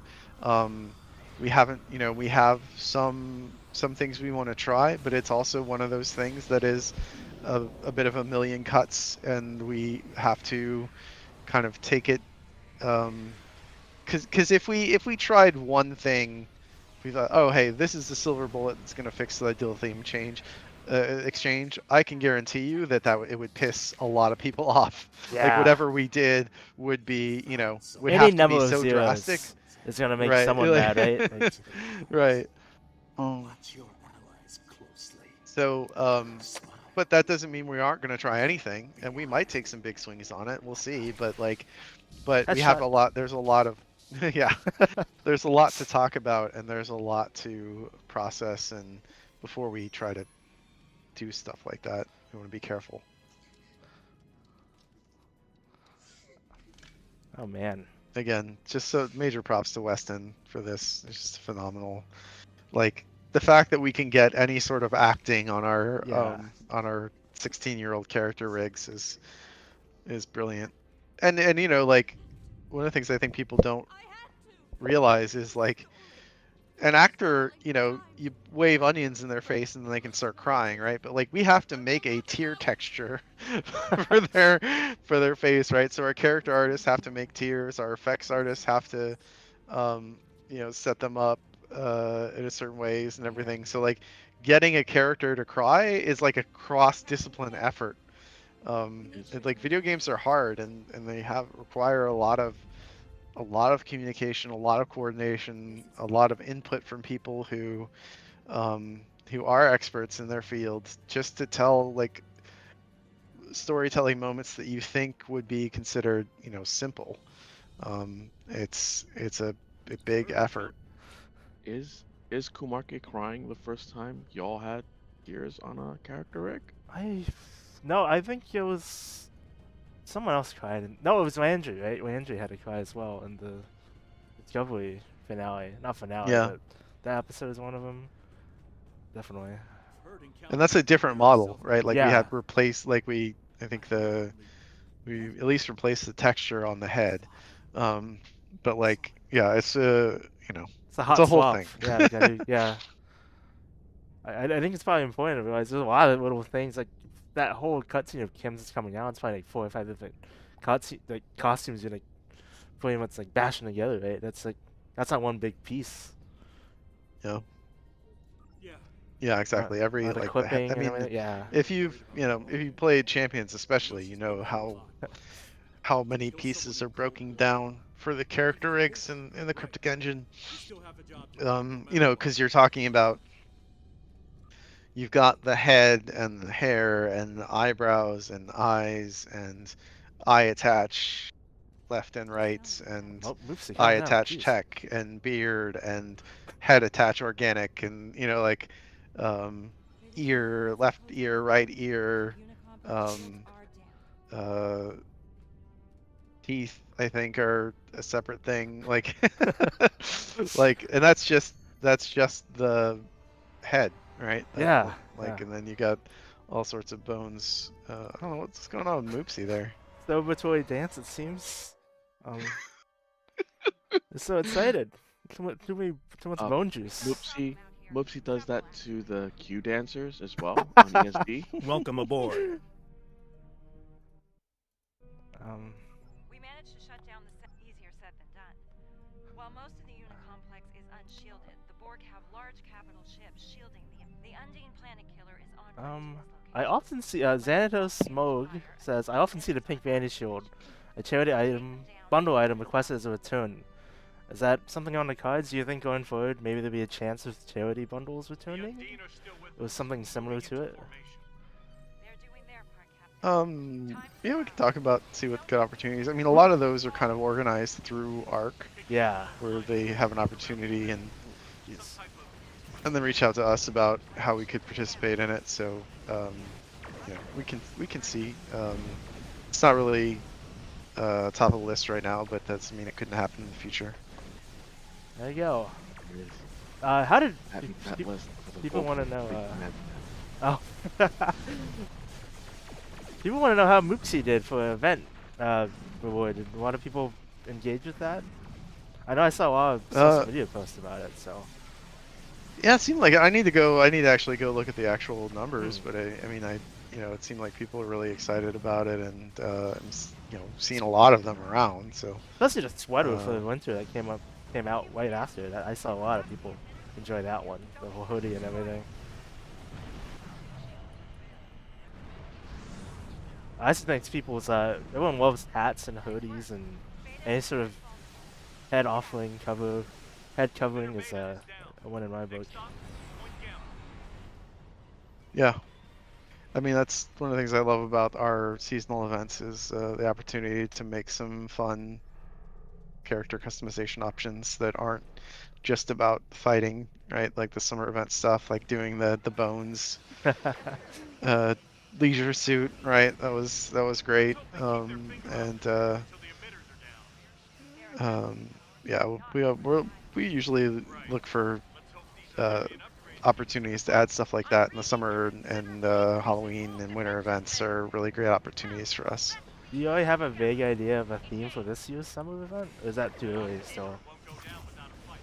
Yeah, I mean, I'll just I hope that we can get it. I don't see why I wouldn't. Alright. I mentioned it. I think at some other stream, but yeah, I'd really like us to do the Generations naval uniforms. That'd be fun. So, Lighting we'll prop. see. This is not a it's not a commitment. It's not a commitment that we will, but that's what I hope to get. I'm flagrantly abusing my executive producer power to put that in front of people, and I have no apologies about it. Yes. I think it's a perfectly reasonable thing for us to make for the summer event. So. Get Captain Styles writing prop where we had the. That's a melee That's weapon. an interesting. Well, I think that could be a good emote. Yeah, yeah. Like, Walk swagger the plank stick emote. emote. Yeah. The Looney Tunes drop from the plank emote. Yeah.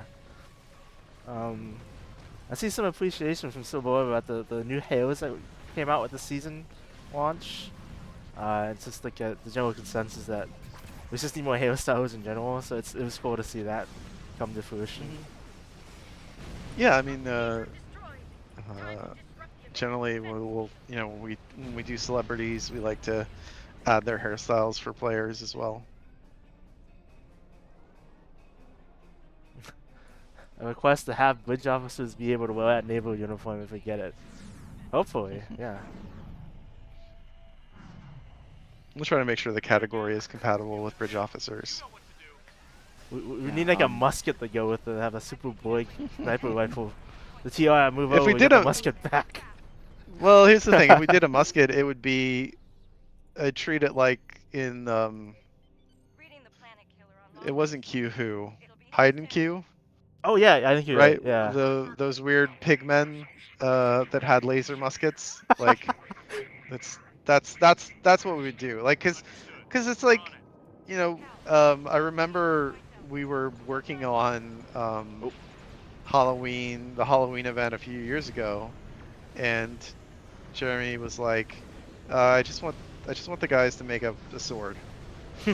Like we wanted, because they were still pretty new. The Deca system oh yeah, designers were Beowulf pretty new. sword. Yeah, yeah. Yeah, yeah. Well, and so that's what I said. I was like, all right, if we're just gonna make a sword, um, we have to find a sword that was in the show, and make something very like tightly themed to Star Trek and from Star Trek.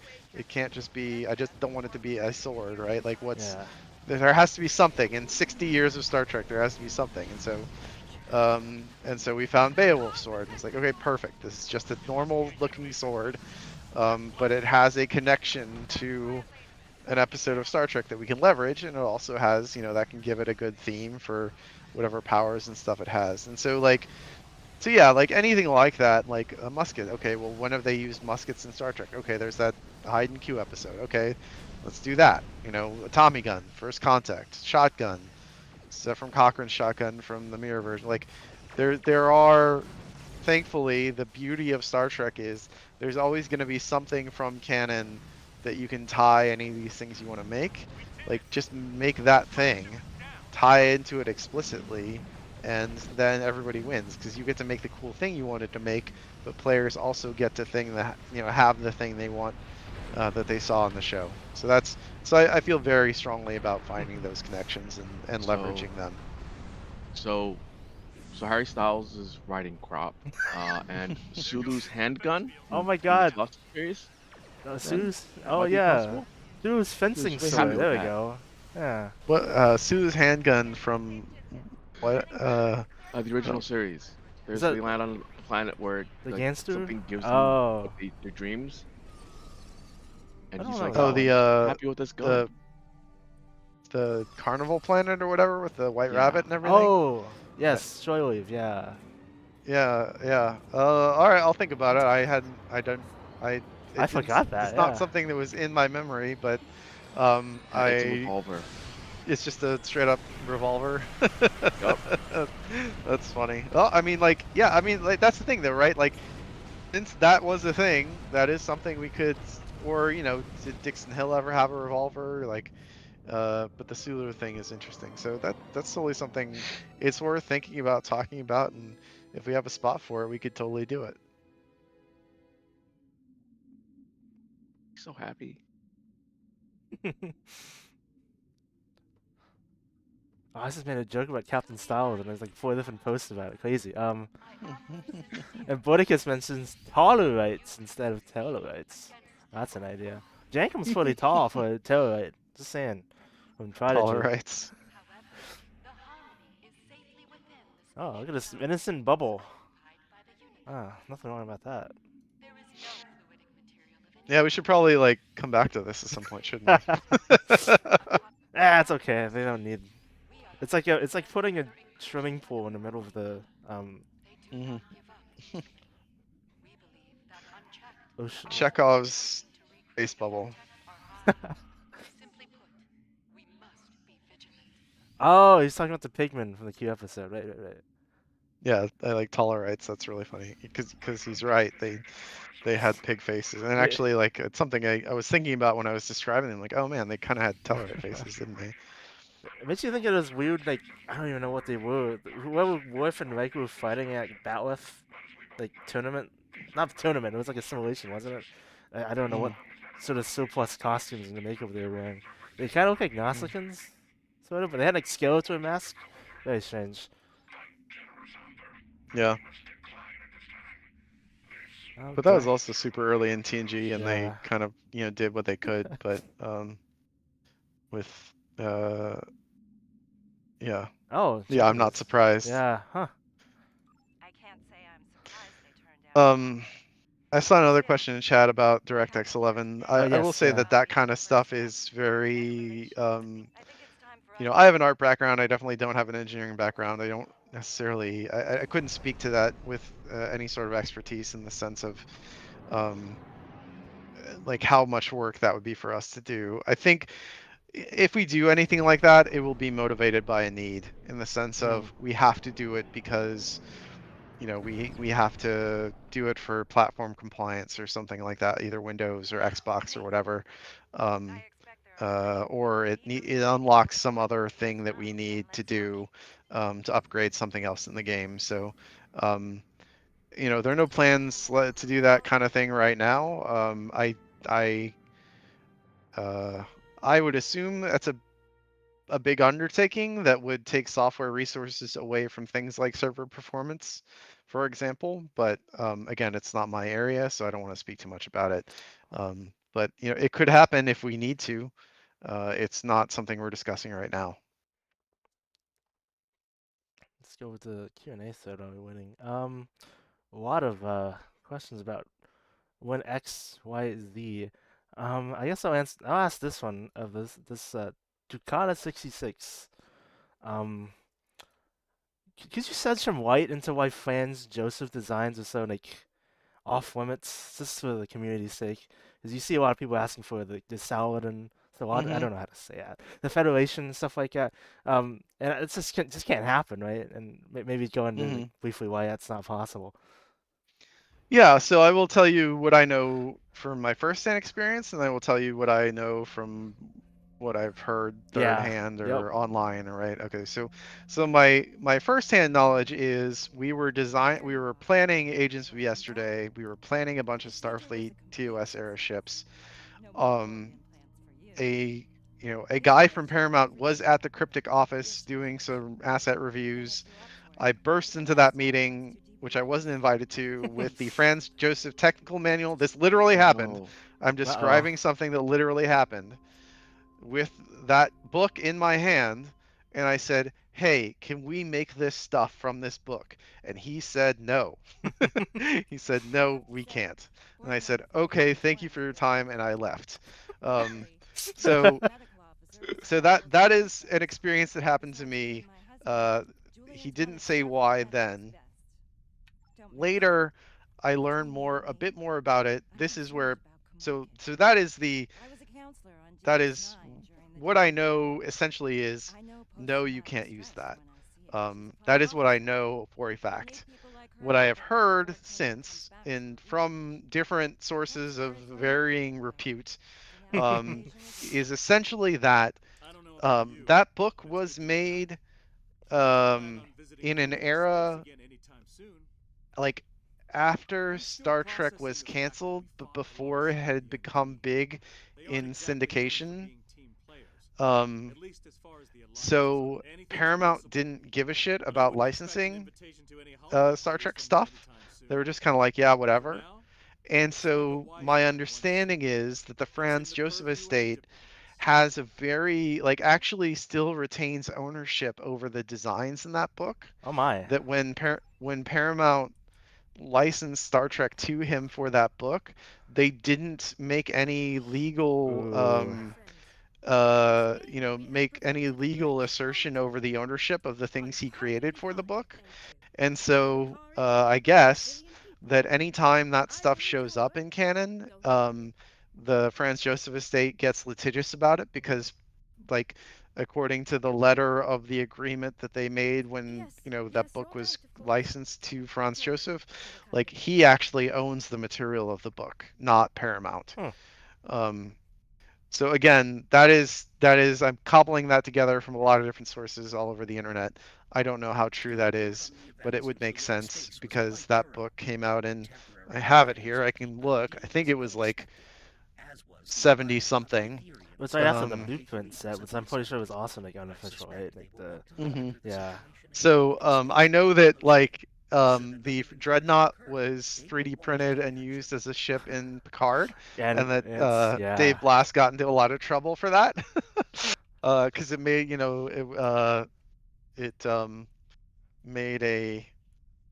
it made a splash, obviously, and then he had to like backpedal, and he had to like, and a lot of people were um posting about it online, and Dave was like That's not reaching it. out to Uh-oh. posters and websites individually saying, hey, Uh, take this down, oh my god. don't cover this, don't talk about this, because it was such a sticky wicket. Yeah, so the copyright on my version of the Starfleet Technical Manual from Franz Joseph is 1975. Oh yeah.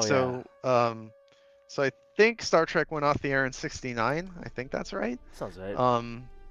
And then Star Trek would have been kind of in syndication, sort of ramping up into being an actual like, IP property. Because 75 is still a few, like 4 years before the movie, so it's before the movie happens. So yeah, and that's actually also, that arrangement is also the same thing with Amarillo Design Bureau. Yeah, I was gonna mention that. Yeah, I talked to the Yeah, SFB guys at like, oh god, Origin Game Fair like 4 or 5 years ago, and like, yeah, we would love to put this and stuff, but if you ever, they feel like if they ever mention it to Paramount again, they'd probably just crack down on them hard or something like that. It's just right. like Yeah, way earlier, right? And like, yeah, it's kind of an Eye of Sauron thing for them, because they, again, I think they bought a basically in perpetuity license for everything from the original series, but and I think maybe they also licensed the Franz Joseph designs from Franz Joseph at the time. Maybe, I don't know, yeah, because they have the but tug. Yeah, I remember that. Yeah, yeah, but uh, they cannot use anything from like the films or TNG or onwards, right? Because their license is perpetual, but it's not all inclusive. And that's why they have to make up their own stuff when it comes to anything post TOS. And I imagine that if they're a little worried, they don't want to remind people at Paramount they exist, yeah. because they will probably get Paramount lawyers going through that old agreement and seeing if there's a loophole or some way to crack down on them and revoke it, right? And so yeah, so it's interesting, like what happens when Star Trek wasn't considered a valuable IP, how it was treated, how it was licensed out, and the kind of we're still sort of feeling the weird after effects of that, almost 60 years later. Oh, congrats, Milwaukee! You've won the T6 coupon. Hooray! Nice. Woo! Congratulations. DM me on Twitch. I'll get that sent to you. Character name @ handle on PC. So congratulations for that. Congrats. So let's see how are we doing on time. Oh, would you want to do an episode, or should we switch straight to Q&A? I'm good either way. How you feeling? Actually, could I take a break? I need to use the little girls' room really quick, and then I'll come back, and we'll just do. I think we'll do Q&A. Q&A. Yeah. Get your questions down, and we start going. I'll go through the ones that have been posted. All right, so sounds good. I'm just gonna step away for a sec. Sure. And I'll be right back. That's a great opportunity for a Master Key giveaway for 6 people, captains, 6 users, 6 players. Captains. Captains. How are we call doing, players gamers? captains. Hey, Thon. Hello. Alright, let's do the giveaway. 6 people are going to get a code for 3 Master Keys each. Thankfully provided us by Sana and the Cryptic Studios team. If the page crashed, on 1 second. Has to be said, really Okay. glad Suna and Pandas are Yeah. still around, that they're all part of the Cryptic family now. I really appreciate it. I got sent like 50 codes, so all of our event streams going up even the normal ones are gonna have Master Key giveaways, so tune in for that. What happened to the giveaway tab? If they want to ask Thomas what's his favorite ship and what's his favorite ship to fly. I'm gonna ask about the Lego Galaxy class actually. Oh my god. Fun, T6 Lego Galaxy when? I've been good. I've been trying not to be like a chaos gremlin, but You're good. You've done well the last couple of weeks. I mean, I was making jokes about dick sucking lips in the chat before. I don't know if you noticed. I don't know. I didn't notice that. Let's just move It's not on. And my Master Key fault. giveaway. Welcome aboard. 6 people. 6 people. Enter now. Enter now. You got 15 minutes on the clock. Wait, where do I enter? Oh, in chat. Okay, sorry. And So you don't get 6x Master Keys. 6x people are going to get 3x Master Keys in the form of 6 codes. So that's a bit of a misnomer, but that's very confusing. that's how it is. And Muawak, your question or statement about the STO license. Last we had Jeremy on the stream, and he says that the license has been renegotiated. Things are perfectly just fine, Yeah, not like Fleet and Command. Haha, Fleet Command. They gotta negotiate for everything. Apparently. yeah, really. Yeah, because Well, so it started as a Kelvin game only, right? So you only had Kelvin at first. Then I guess they got that big Scopely money, and they started expanding. So oh, yeah, so now they're like, I don't know. Last update they did Yeah, was like Pikmin to it. Pokemon is coming to, yeah, they all owned by Scopely now. Yeah, Niantic. Um, but no, yeah, you raise a good point because Scopely the last update they did was a TOS? No, TMP Viju update, and now they're doing first contact. I saw Instagram ad, unfortunately. It's so cool seeing like STO ads on Instagram actually. Like, Yeah, so out of the blue. and they have they have. Well, I will hate on one aspect if we come in right now. They've been doing a lot of AI ads, and I'm not a fan of that. But Ew. yeah,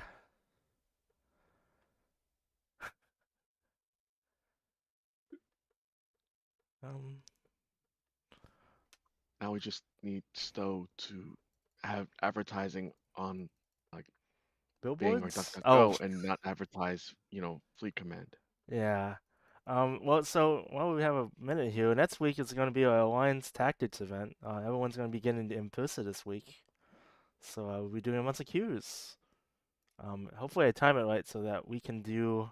The anniversary ends next week, right? Yeah, the Yeah, that's. 18th. Oh.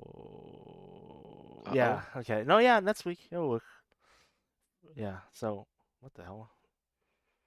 Okay. Oh god, I'm looking at that 15th Fleetman of ad and March. it's so Uh, fucking creepy. yeah. But yeah, no. Bring I your just make alliance in AI videos person. creepy. Yeah, it's not very uncanny. It's not great, is it? Yeah, anyone who needs help, just at Shoegazer in the Mm. Wiki server. He'll help you out. Yeah. I'm I can say looking that because forward he's me. to getting it out. The whole self Hey, harm. I'm back. Welcome back. Right, so we've got plenty of questions, Thanks. and the master key giveaway is going on now, so everyone wants to enter that. All right, so let's go back to the Reddit questions. Let's just go down to scroll down. So I've heard a lot about this, but at Assault 47 wants to know how's playable fighter squadrons coming along, as if there's something you've brought back up again. But Uh-huh. I, Um, we That's kind of taken a back seat for a few different reasons. It's something I still absolutely want to do.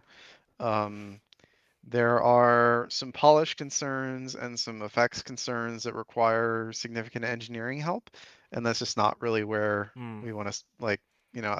I can use the phrase "spend those dollars" because essentially time is money, right? When you're talking about what people are working on, but ultimately, we've got those directives from Jack about that we have our engineering team working on. We've got server performance issues. We've got some other stuff coming up that think strategically is probably a better focus for us right now. It is something I'm really passionate about and want to do, but the scope of it kind of outweighs the benefit right now compared to some of the other things that are on our plate. So I still hope to do it someday, but it's probably not going to happen this year. If it does, yeah. that would be awesome, but I don't see it happening this year. I think something maybe I mentioned it to Jeremy on the stream we did, but like it's hard to envision like a new ship type, not just from like a external perspective, but gameplay wise. Like, how do you make like 4 or 5 different uh shuttles in a trench coat feel like a Galaxy class dreadnought, right? It's just kind of hard to envision. Um, Yeah, yeah, I mean, we are close. It's just the problem, like anything, is that the last Welcome aboard. 20% is 90% of the work. You know, in terms of getting it right and making it feel, um, uh, making it feel the way you want to feel as polished as it should be to really sell that and be immersive. It's a high bar to clear, and it just is yeah. going to take some work. Oh yeah, no, yeah. Last year we were talking about like what would make like a playable stud base interesting because you don't move, so that would make eliminate its use in pretty much every piece of game content. So it'd have to be like, some sort of set piece. And like one of the ideas I think someone in chat brought up was like, what if you were the stud base, but you transform it in like shuttles and move around for a brief period, like be critical, and then you go back to the star base, and that's like the only way I can think of that even working because you can't go into infected as DS9 and expect to finish the whole queue if you can't move at all. So it's a fun thought That's how experiment. thrust is. So like, Okay, you like know. it'll fall apart, right? It'll fall apart after like 2 seconds of movement. Yeah, so So you'd have to like do it fast. I don't think I'd go over very well. I pulled the DS9 from a lockbox and it fell apart after 2 minutes of use. It's like a I Lego don't. kit or something. I mean, you know, go ahead and record this, clip this, and then Alright. whenever we do it, you can prove me wrong. But I don't know that flyable star bases will ever be on our radar as Yeah. a Yeah, priority. Yeah, damn. like Bordicus says, you know, the Nidarian Defender is as close as we'll get to that, right? The Baul, whatever it was, Sentry Sentinel, special, or yeah. Even the yeah, like Harmony the is like Baul. that's basically a Mm, starbase, right? And even some people, yeah. I know we talked about the possibility of adding trails last stream, but like it's Mm, just hard to like trust yourself sometimes. It's just going in one direction. It's mhm. if you had a cube, oh no, oh no. So like, all those years of saying like the cube wouldn't work, like it's playable proof right there. Right, Yeah, like I right. thought like Yeah, the it's cube stuff was like overblown, but then like I flew the harmony and it's just like I struggle to find the fun of it. right. Yeah, it's something I think we need to iterate on a little bit. We might add some trails to it at some point. We'll see. You can Um, just like put like vanity trails on it, Yeah, so then you can yeah. see it. That fixes it. hmm, hmm. Uh, more mechanical Yeah, questions. the vanity trails should like come from the three corners of the triangle. Um, all right. So JOATSW. Some of these questions I reiterating on a lot that have been stated in the past. So this one is with the general changes in leadership, how willing is the studio to invest time and resources into updating older content now? And their example was adding more species and maybe a general's choice to the Jem'Hadar faction as an example, but not like a Hmm. request, I suppose. So I mean, it's good to like. We haven't talked about any of that stuff specifically. I mean, like we talked about new species. It's a lot of work. It is something we could theoretically do. Um, Again, all of this is really just it just really depends on is this the right thing to do right now or for this release, right? And that's really my job as executive producer is to decide like, you know, work with Jeremy, work with Jack, work with the leadership of STO and say like it would be cool to do this at this time for this reason and have these things work together. mm, But you know, um,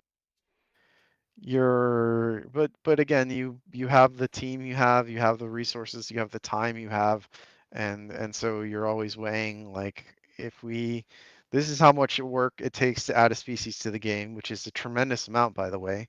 Um, do we think like what do we get out of it, right? Like if we do that, do we think there's going to be a big response to it? Do we think it's going to engage people? Um, and some of those questions, the obvious answer is actually no. hmm, But you hope that like ship remasters, for example, like they're incredibly popular, right? But if someone held a gun to my head and say, "Do you think they improve?" Well, yeah, like if someone held a Yeah. gun to my head and said, "Do you think these ship remasters improve STO KPIs?" I could not say absolutely they do. No, I no, no, couldn't no. say that, right? I could say I hope they do. I hope over the long run they do, and they have. What I do know is that it makes easier for shows like Picard to put our models in their show, or Starfleet Academy for that matter. And that means we get press coverage from outlets that normally wouldn't cover us for reasons that Right. we normally wouldn't be covered. And then hopefully that means that people come back to the game, or they stay with the game because their ship got updated, and that makes the graphics a little better, right? And people don't bounce off as much because at least the ship models are contemporary. But that's all very gut feeling, very ooh, Um, and so there are lots of things like that with a game like STO, where you have creative people who want to make cool stuff, and there's this constant tension of working for the KPI and using those metrics and the data that we have. It's really easy for us to get. It's really easy for us to understand how many people are buying, Klingon ships versus Starfleet ships versus Romulan ships. We know exactly what those numbers are. Like working being a subject to that information and working on that information versus sometimes just like I want to make the game better and I want to roll the dice on this, and hopefully it makes a difference, and sometimes it might not, you know Mm.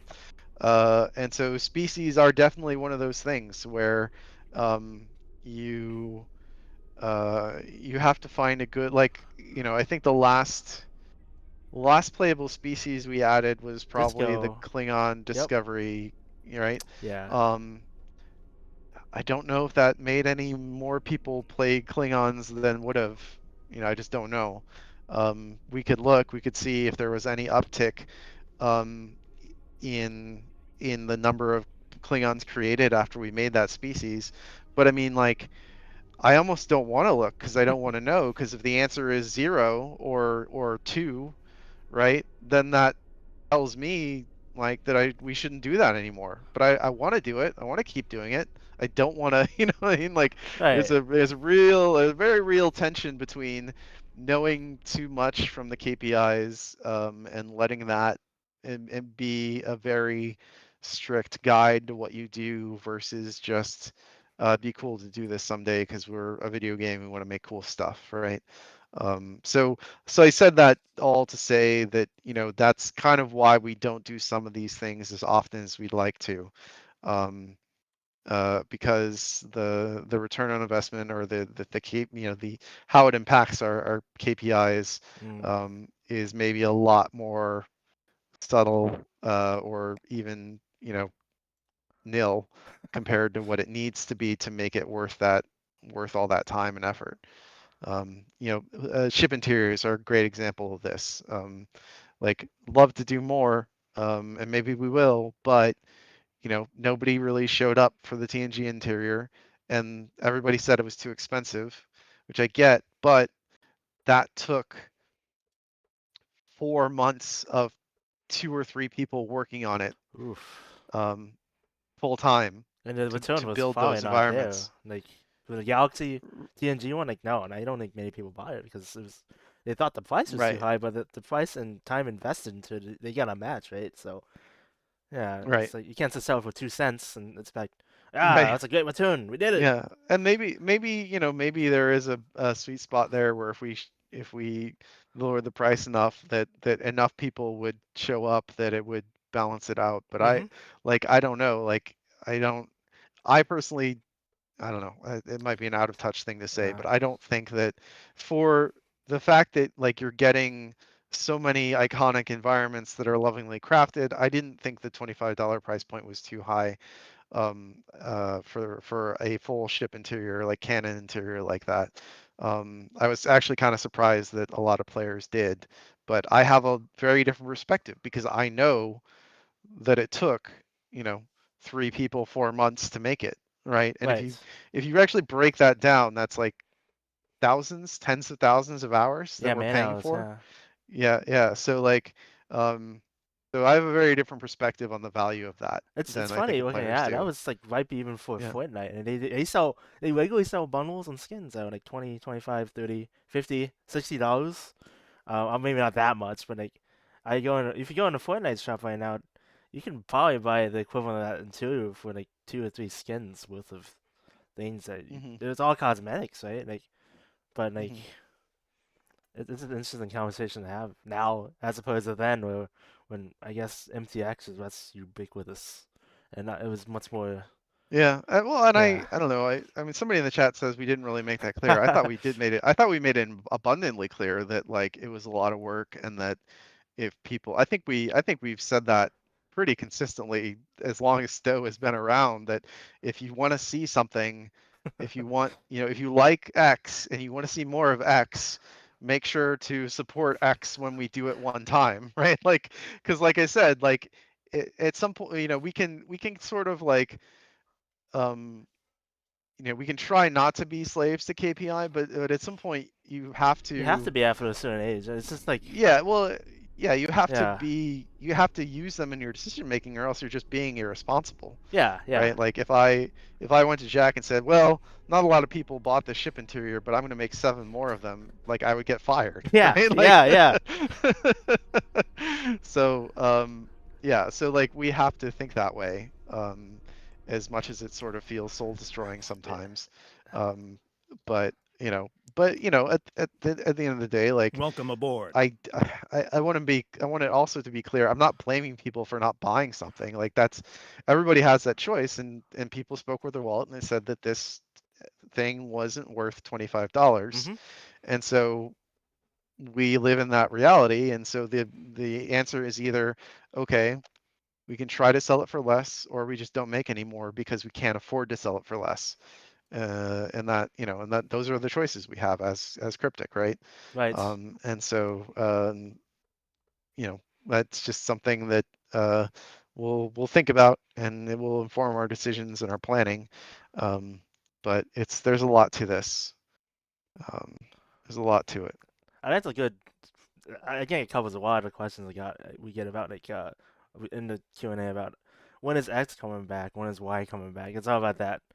Well, can we find a place for it, right? We can't. It has to be like Right. natural. It's like something people you gravitate toward things people want. So it's hard to break from that mold. But even previous interviews, to say that I saw a comment the other day. I was like, oh, there's just being stagnant. You want to be safe, and I mean I don't know what they've been listening to be perfectly frank, but I've heard nothing of the sort in the last 2 or 3 months. I've heard more. Well, we know we want to revitalize these systems that haven't been touched in years. So it's like I don't know what they like the player that particular player in particular was wanting to hear other than maybe directly saying, oh, the Admiralty is going to come back in a big way, or this and that. Right. But it's too Yeah. early to say to show your hand right now just to say, oh, this is going to happen, right? Like it's a Yeah. push and pull, push and give, We something we like try not to. I mean, I think I failed at this maybe in the last couple of weeks, but we try not to be too specific until essentially until something is like done yeah. or kind of halfway done, or like we really don't want to commit to things. I mean, and man, if you were around in 2011, let Oh me tell yes, you, like all the engineering reports. Ask Cryptic. everything that Yeah. we would like talk about all over the water cooler made it onto a forum post by Dan Stahl. Mm-hmm. And it's like, oh, we're gonna have these like anthropology missions, and you're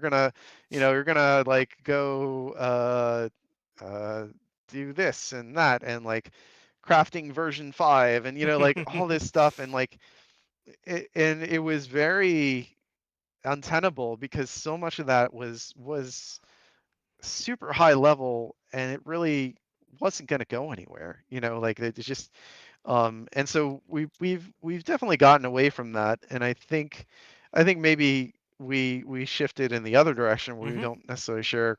Yeah. We could share more, and we'll see. Jack like communication with the players is very important to Jack. It's something he's very, he's really drilled into me that like he wants there to be regular, reliable, clear communication on what we're doing. And I actually think that, the live stream schedule we've got on STO right now is pretty good. Like having Mm-hmm. devs show up every week to talk about what's going on. I mean, part of the problem though is that like with the release cadence we have, you can only say too much, so much before you just start spoiling stuff. And you got to be, Absolutely. you kind of have to like hold back, not because it's not going to get made, but just because if you talk about, if you spend 3 full months talking about something, by the time somebody plays it, there won't be any surprises left, right? Yeah. So we do have to be careful uh, about how often, like what we communicate and how we communicate. Um, and that's something that um, in my new role, I think I'm just sort of feeling that out, Mm. to be frank, and trying to avoid too much side eye from Ark and Jeremy. Is What I say.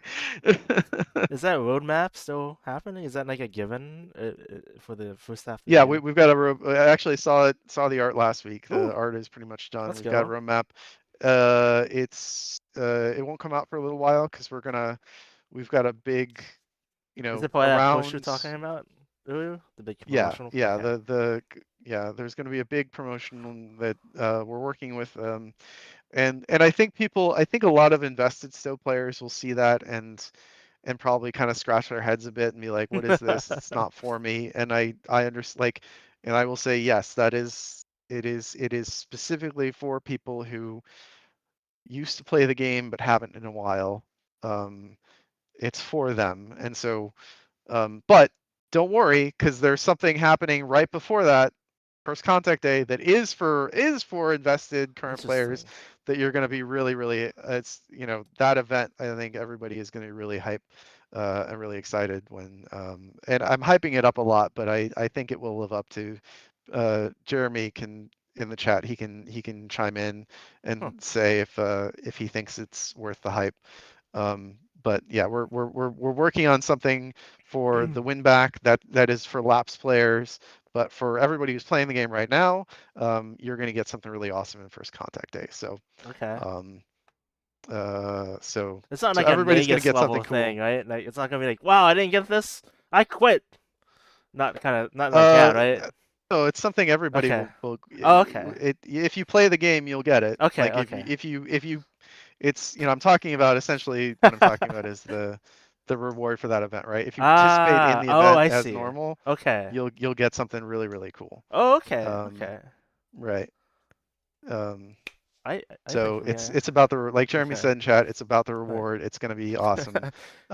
I think I'm I am hyping it up quite a bit, but I don't It's think good. I'm It's good. overhyping it. I think it's Yeah. better to put the clarification out. It's not Nagus 2 because someone's gonna post No. that in like 2 seconds like Nagus 2 is coming, but no, that's what it is No, at no, all. no. This You'll is never do this is that something again. you will have to like. You'll have to participate in the game and play the game like you normally do to earn the reward. But I think the reward will be worth it. That's fun. I want to go Hmm. back few questions from a little indie player named Boydicus about a question for Thomas that are there any other live games, old or new, that you tend to take inspiration from for still feature ideas? It's not a lot. Well, interesting descriptor because I think you could make an argument now that most games are live games Yeah. in the sense Yeah. of they are being regularly patched with significant changes to their content, right? Um, like Paradox has made this a whole damn business model for strategy games of all things, like Stellaris, Crusader Kings, Europa Universalis, right? Are they Mhm. live games? Right? They're not Yeah. MMOs. Yeah. But they drastically change every year with the expansions. Like Stellaris, they reinvent their core mechanics every 2 or 3 years. So like I think you could make an argument that like even Paradox games are Oh treated yeah. like and supported Yeah. like live games. So um I said all that to say that a game I've been playing a lot lately is MechWarrior 5 Mercenaries, which doesn't get as much support as like Stellaris or whatever, but it does get new content every 6 or 8 months. But its gameplay loop is very similar to STO in some ways, in the sense of you have a mech and you're upgrading your mech and you're swapping out weapons, you're swapping out other types of gear, you're going into a map, you're playing a mission, you're like evaluating, okay, how did my mech do? I want to change out my lasers for an autocannon, or I want to change out my, I want PPCs instead of pulse lasers or whatever, right? Like there's a lot of real fine tuning you can do in MechWarrior that makes me think about our chip builds in STO as well. And and then there are lots of different types of mechs, and the different types of mechs are good at different types of things. There are different weight classes, and like the trade-off between size and speed is so great that even smaller mechs, if you pilot them well, can stand up against giant mechs, and like and so there's a lot of, like, when I play MechWarrior, I see a lot of parallels in STO in that way. Oh, that's Yeah, and what one of the things that's fun about MechWarrior is the map and how they you fly around, and there are little types of missions you can kind of see before you go into a map, like, oh, this is a raid, this is an assassination, this is a beachhead. And it's a very, like, it's an easy game to just kind of like it's a sandbox. I can, like, I'm have a mercenary company, I've got all my mechs and I can get more, and I can upgrade them, I can sell them, I can salvage others when I fight. um, and then you sort of earn reputation as you go through these different sections of space. And so there's a lot of, like, as an open world game that's very session based, it sort of reminds me of like TFOs and STO, right? um, um, so that's something that I play a lot. I love BattleTech. I love that universe. I love customizing mechs and trying out different builds and different weapons, and um, it's a great time. But it also gives me good perspective outside of STO of that kind of gameplay of just like cruising around, finding something to do, tweaking my setup with a new piece of gear that I got, going back in, trying it again, seeing how it's different. So yeah, that's how I'd answer that question. Janeway said a couple things. MechWarrior Stowe Battlezone incoming. And just gonna say one word and go silent on the subject of mecha and vehicles. Igo. Oh man, not the Igo. Oh, wasn't it a shuttle that came in? Could you imagine having a shuttle as uh, a playable ship and just launch Igo at them and in space? This dune buggy simulator, just throwing dune buggies at right. people.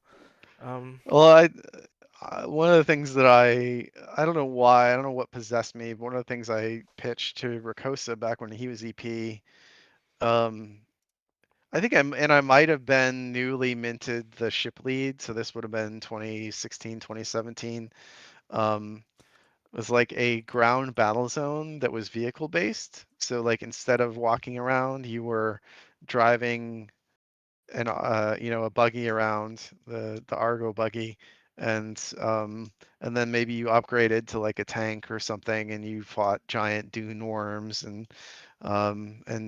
wow. Voth T-Rexes and stuff, and it would have been cool. I mean, like, there's no way we can make that. Like, No.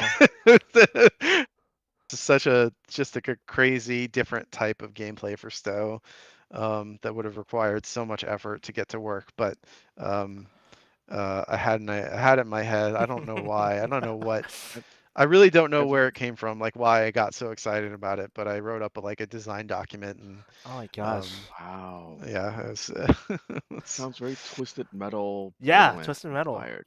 Mad Max, yeah, the game, Mad Max game, yeah, makes me think of that too. Um, yeah. That's I think Twisted Metal is a good allegory for it, right? Like you're driving around, because You know, it's more combat based than like Grand Theft Auto or whatever. and Uh, you could make this happen now that you've risen to just power. I like, mean, Like everyone in the Voth battle zone gets the mecha, oh and my you god. just skid on the Uh, mech. Yeah, that would solve the TUX VUX problem. You don't have to. You can't actually kill it with your weapons anymore. Everyone has to become a Mhm. mech to actually hit the dinosaur now. So, And you have that to would be a buy it out. balance change. Yeah, something to think about. I guess I'll edit this question, which was if you could add anything, absolutely anything, what would it be? Ship, weapon, location, mechanic, system, or anything at all? I'll amend that too. Is there something you've thought about in the past that couldn't have been accomplished in the past that you would like to reconsider as a pipe dream? Other than that, Dune Buggy and Galaxy Quest is a second Y- answer. Well, that was going to be my Ah, answer, was a damn. Galaxy Quest lockbox. Um, I mean, here's the thing: is those questions are interesting Yeah. because after a certain while, you go native and you sort of like you internalize all the things that are possible, and so in terms of like blue skying an idea for Stowe without any limitations, I don't think I've done that in 10, That's fair. 15 years because I learned what it was possible and I stopped trying to think about what was impossible, right? And so my blue sky ideas are, a Galaxy Quest lockbox or, somebody mentioned squadrons, right? I still want to do that, but it is kind of a blue sky thing. It's a big effort. It's very different from anything we've done, shipwise. There's a lot to it. Um, so, uh, I I think that, um, if I could do Blue Sky adding to Stowe, I think it would be like a lot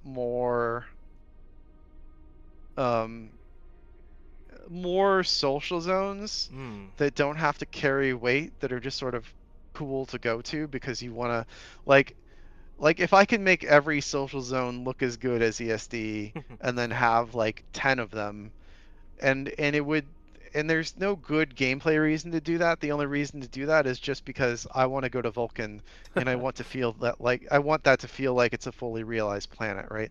I want to go to Andoria, I want to go to Tellarite, I want to go to Beta Z. Like Stowe is theoretically the best positioned piece of Star Trek media to give you those Oh, opportunities. absolutely. Yeah. um, but you don't want to half-ass them, and No, then and you want to make sure that if you can go there, there's a reason to go there and there's cool stuff to do. But that's just a tremendous amount of effort, you right? can't And just so do I think that's, yeah, ESD as a like spirit of Halloween. And said, oh, this is now the new Starbase 39. It's just ESD 2. Wait, right? Like you gotta make it mean right, something. like, yeah, making every starbase feel special and interesting, and just making Stowe, I mean, like, essentially what I'm talking about is making Stowe feel um, more like an open world version of the Star Trek universe where you actually are going to these different, like if you think about going, walking through Skyrim or Fallout or one of Yeah, those games, right? And you're like, okay, this is Whiterun, and it's very different from another city in Skyrim that I can't, like, I don't actually, for some reason I think I only ever made it, like, I have played Skyrim for dozens, maybe 100 hours, and I never really got beyond Whiterun. I Because think I that's a just was common wandering around it. sentiment. I don't they don't Right. they don't get out of the starting area, or they just total conversion and play like Sky Oblivion or Mm. something else, or some some total conversion, so they don't even have any Yeah. achievements or anything. But yeah, but I think you get the point I'm making in the sense of you can, like, there are different, I guess if you want to use a Lord of the Rings example of like go to Gondor and walk around, and go to Edoras and walk around, go to the Shire and walk around, like those places, um, that uh, feels really cool, and being able to explore at that level is really neat. Um, and I'd love for Stowe to be and have more of that. But as I said, with the team we have to make these episodes, and we have to, like, yeah, it's the same team that makes episodes as a team that would make that kind of content, right? And we're always going to choose new story missions over just like random spaces for people to explore, because we aren't Fallout, we're not Bethesda, we're not making a game that was designed to have that kind of bend to it. Because when Bethesda schedules their games and scopes their games, they understand that that's part of the charm and that's what people expect, and so they are willing to build giant, you can call them social zones, cities, whatever, towns that have a lot of characters. There are missions there, but a lot of it is just purely for immersion. And I think that's super cool. And I love that. But I mean, that is a scope and a scale to your team Mm-hmm. that we just don't have on STO. Yeah. And we never had. The closest we've ever gotten is New Romulus, right? And I Oh, love New Romulus, interesting. actually. How did it say I, Delta I, I Rising? wi- Is that smaller than Legacy was? well, I'm talking specifically about a Oh. map, a Oh, okay, place, okay. right? Yeah, yeah, yeah. Yeah, yeah. I mean, like, you could say maybe the Kabali Adventure Zone, but Yeah. I don't know. New Romulus, I think, is bigger. Yeah, absolutely. Um, and has more ambience to it. I think New Romulus is the best example in STO of a place where you can look around and you're like, oh, what's that? And you go over and you meet somebody and they tell you Mm. about the river pig or whatever.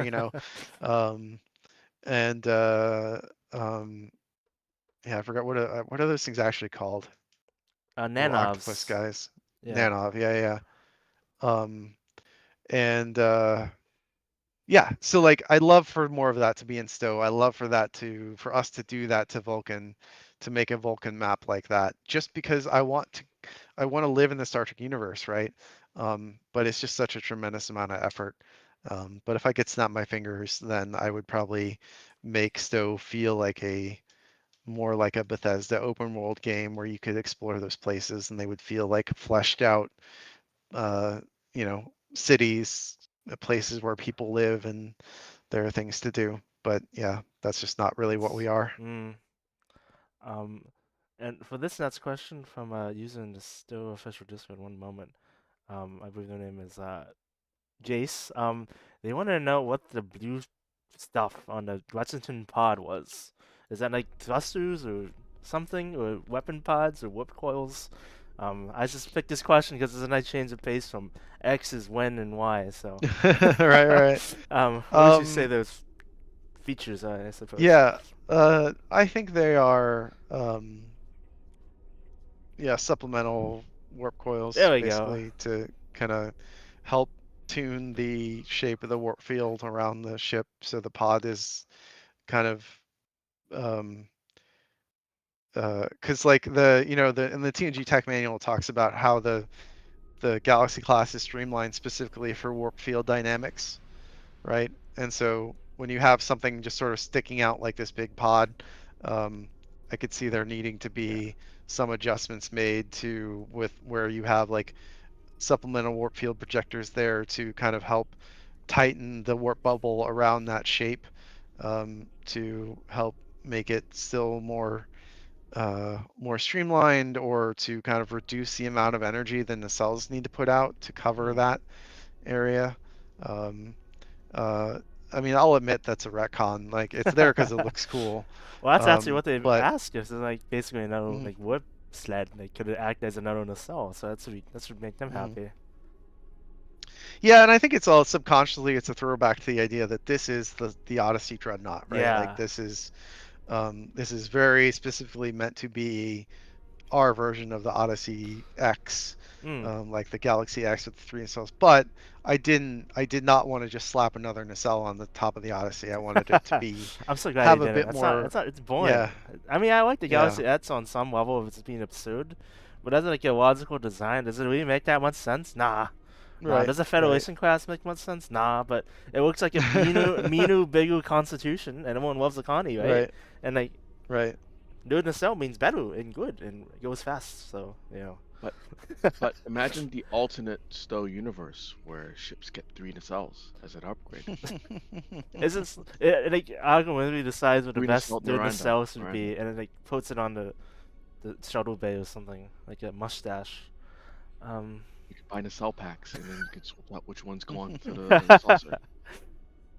I also love the world in STO, how you can have just two deflectors for no reason.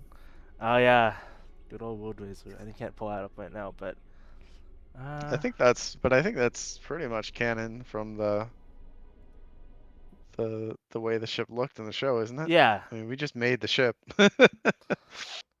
We just made it based I think on, the yeah, other 'cause you, one is supposed to be like yeah. the shuttle bay at the bottom, not at Mhm. the back kind of thing, because Mhm. the Yeah, I mean, Sean Toranjo designed that for Picard, and then we just made his design. We just translated it. I think Tobias Richter made that model for us. oh yeah, Um, the Cygnus also has 2 deflectors as well. So mhm. um, someone mentioned earlier. Let me just go back up. What is this fundraising for? The wiki, the STO independent wiki at stowwiki.net, and we reached our goal. So this used to be very exciting. Well, number one, we want to try to stop the AI scraping from having us keep the Cloudflow always online protection off. So that's number one. We're swarming ideas, brainstorming ideas for a theme Yes, refresh. I was working on like the performance stuff on the wiki, but like I haven't been able to get it working yet. But it's Yeah, something we're looking at. yeah. It sucks from a perspective of like sets and feature for it to be like, guided like that. But I know there's a sets workaround now. Um, that's just good. Just in general, more outreach. I really do appreciate everyone at Cryptic and Ike for reaching out to us for like cross promotion and everything on the socials and Sun and whatnot. So I do appreciate that a lot. Good to have that synergy. It's glad to have the support as well. So we feel the love. So thank you again, Thomas and the team. Yeah, I mean, well, thank you for devoting so much of your time and energy to keep, to create the StoWiki resource. I hope everybody understands how lucky the Star Trek community is to have a resource like StoWiki that is constantly updated, current, reliable information. Like even Neverwinter doesn't have that. Like there Mm-mm. are so many other games, their wiki, their official wiki is in bad shape or missing, most of any sort of updated info. And StillWiki is really probably one of the best game wikis out there, just period.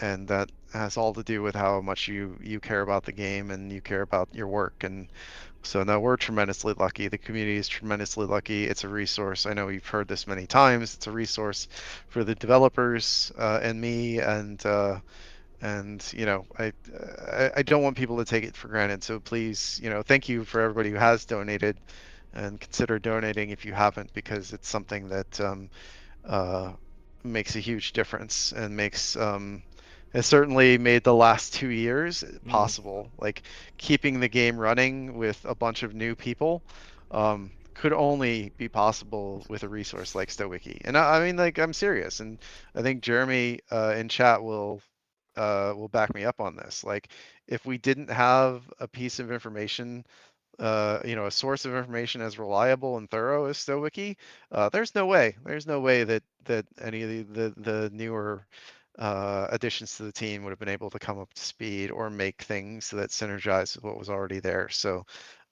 yeah, tremendously helpful and very grateful. I am very grateful for everything that you've done for the game, because I think you've really saved our bacon in the last 2 years. Yeah, I've heard a lot from turned cryptic devs, and definitely from Jeremy from the source. Yeah, it's just a good source of pride, honestly, at this point. It's just have like Stow Wiki is interesting because there are a lot of old game wikis. I, I don't know, you don't really have that sort of both like lore and also the just straight up stats and item and ship stuff there. Like you get either full nitty gritty or just get half and half, and you get the half and half experience here with Stowe because it's ground and space, so you have to have both sides of the same coin Right. in one spot. You can't just like say, "Oh yeah, you can go to Stowe Academy, rest in peace, get all your other stuff now there." But yeah, you have to do both. I mean, we don't do Right. performance DPS like guides and whatnot, but we are like super closely tied to those peeps like Spencer and the other DPS champions as they were. So like you get the both coins. We're all interconnected. The wiki hosts some of those DPS services too, so it's all coming from a place of love, that's for sure. And we do appreciate the Mm. game, the longevity of the game, and just like the community outreach again in the last few two. I do hope to have y'all on again, even without the fundraising as a guys. First contact day sounds super exciting. I might see if Son and I can get something planned for that. So Sure. yeah, I guess we'll do lightning round. As soon like couple Welcome more aboard. questions, maybe 10 minutes, and do one more raffle, and I think we start wrapping up. And again, thank you. We're like, let's say 102% like that for the goal. And every ounce of it goes into hosting. It ain't cheap anymore. Where we host Yep. our servers, it's in the EU. And I don't need to get too in the nitty gritty, but you know what that means for the whole tariff situation and whatnot. So prices went up kind of a lot this year. So, but we're in a great spot now. Thanks to everyone in the community.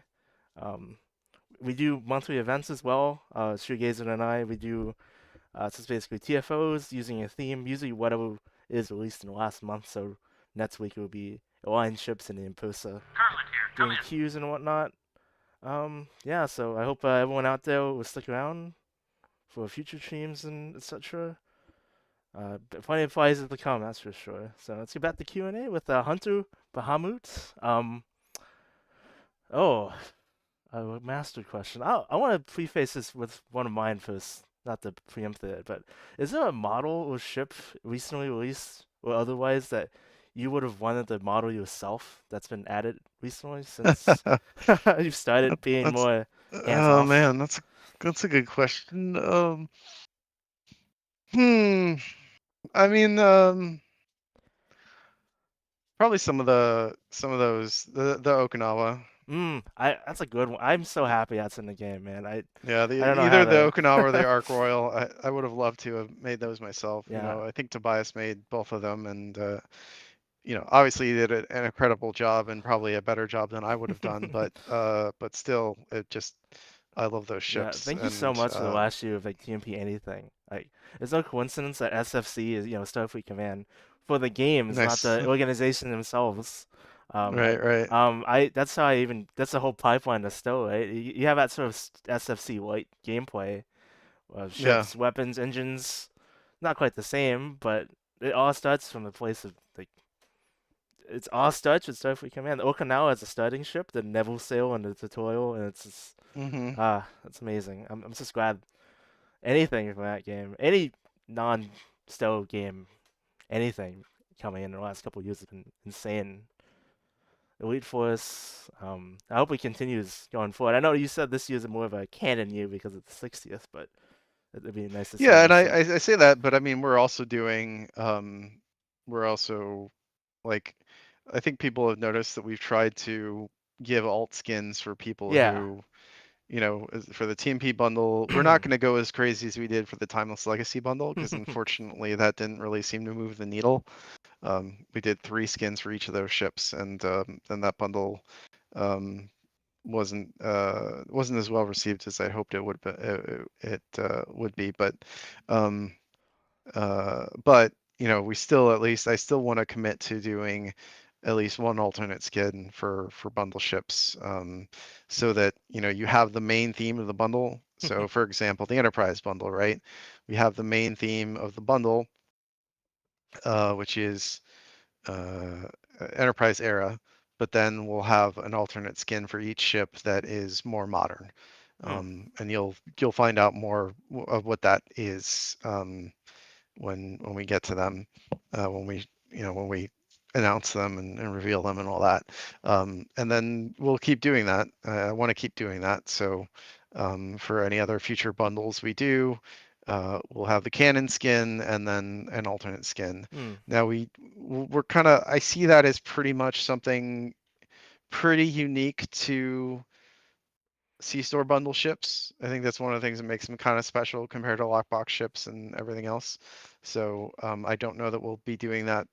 I don't plan on doing that for any of our lockbox or R&D promo ships. But at least for the canon ships in the C-store, like there'll be alternate skins for all of them.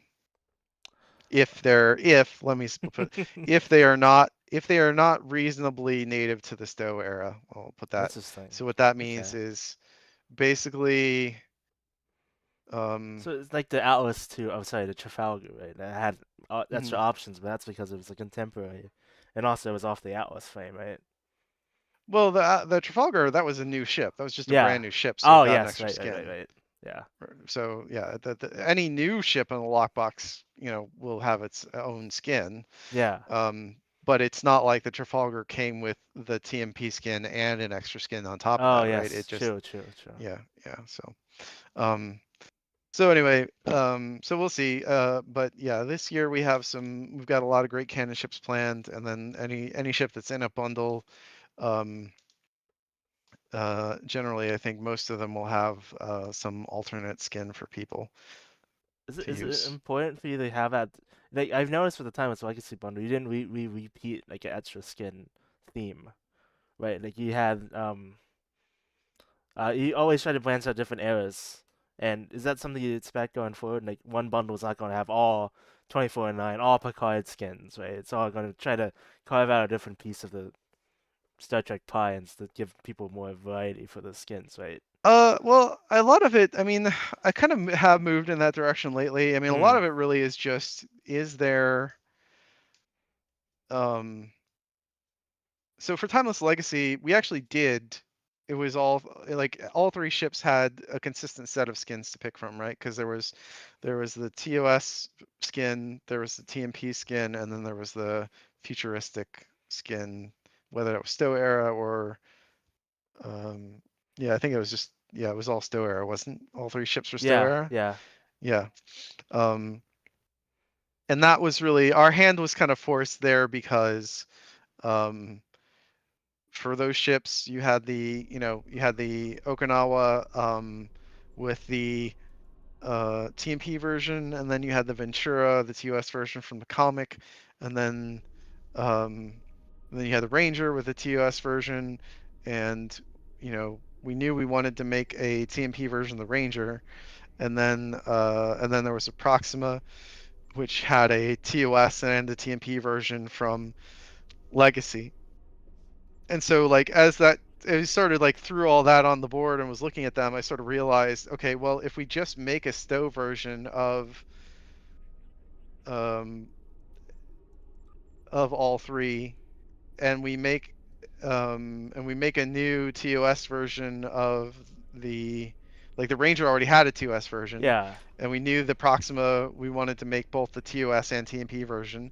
So it's like, okay, well, is there a TOS version of the Okinawa? Oh, great, there is. It's from this comic. Okay, we're gonna make that, and then we'll make for 24th century players, 20 STO 2409 players. Let's make the let's make a STO version for all of these, right? That felt contemporary to the time, and that it sort of ballooned in scope a bit to get all that in there. But I'm proud of that, and I think it all turned out really, really nicely, um, uh, and gave people some great visuals for it. But that wasn't, it seemed like that didn't really move the needle in terms of making the bundle more appealing. Like people are like art does help sell a bundle, but at the end of the day, the most important thing are um, if people feel like the ships, have the kind of setup they want for the meta. I think, and so I guess what I'm trying to say is like extra art won't convince somebody who doesn't think the ships are in line with what they want to purchase the ship, right? I kind of hoped it might, but it doesn't look like that's the case. So anyway, you know that probably means we won't go as ham as we did with the Timeless Legacy bundle anymore, but we'll at least get one ship out there, hmm. uh, one variant out there, because it is important to me that we give people a who for these bundles we have a classic canonical sort of legacy version of the ship, but we also have a version that still feels immersive with the Star Trek Online time period, because I know that's important to people. People want to feel, to some people, they want to feel like they're flying something contemporary, right? And so we're Yeah. always going to offer that. As far as I'm able, we're going to make sure that we can offer that to folks. Muwak wants to know: do you have data on not just ships, but like skins? Like what skins people use the most for a particular design lineage, or is that like not robust No, enough? Not really. Yeah. So the thing is that these don't exist on players. Like when you customize your ship, even if you pick the Okinawa preset, and the game saves your costume, that doesn't exist as there's no way for us to look and say, oh, they use the Okinawa preset. It's saved as individual pieces. Yeah. Um, so it's saved as saucer, left nacelle, right nacelle, left stanchion, right stanchion, hull, right on the Okinawa. And so the only way for us to know that would be to parse everybody's costume, look at what pieces they are using to see this person is using all Okinawa parts. Person is using the Alameda saucer with the Okinawa hull and the Ventura engines, right? Like there's no we would have to figure out some way of parsing all that data.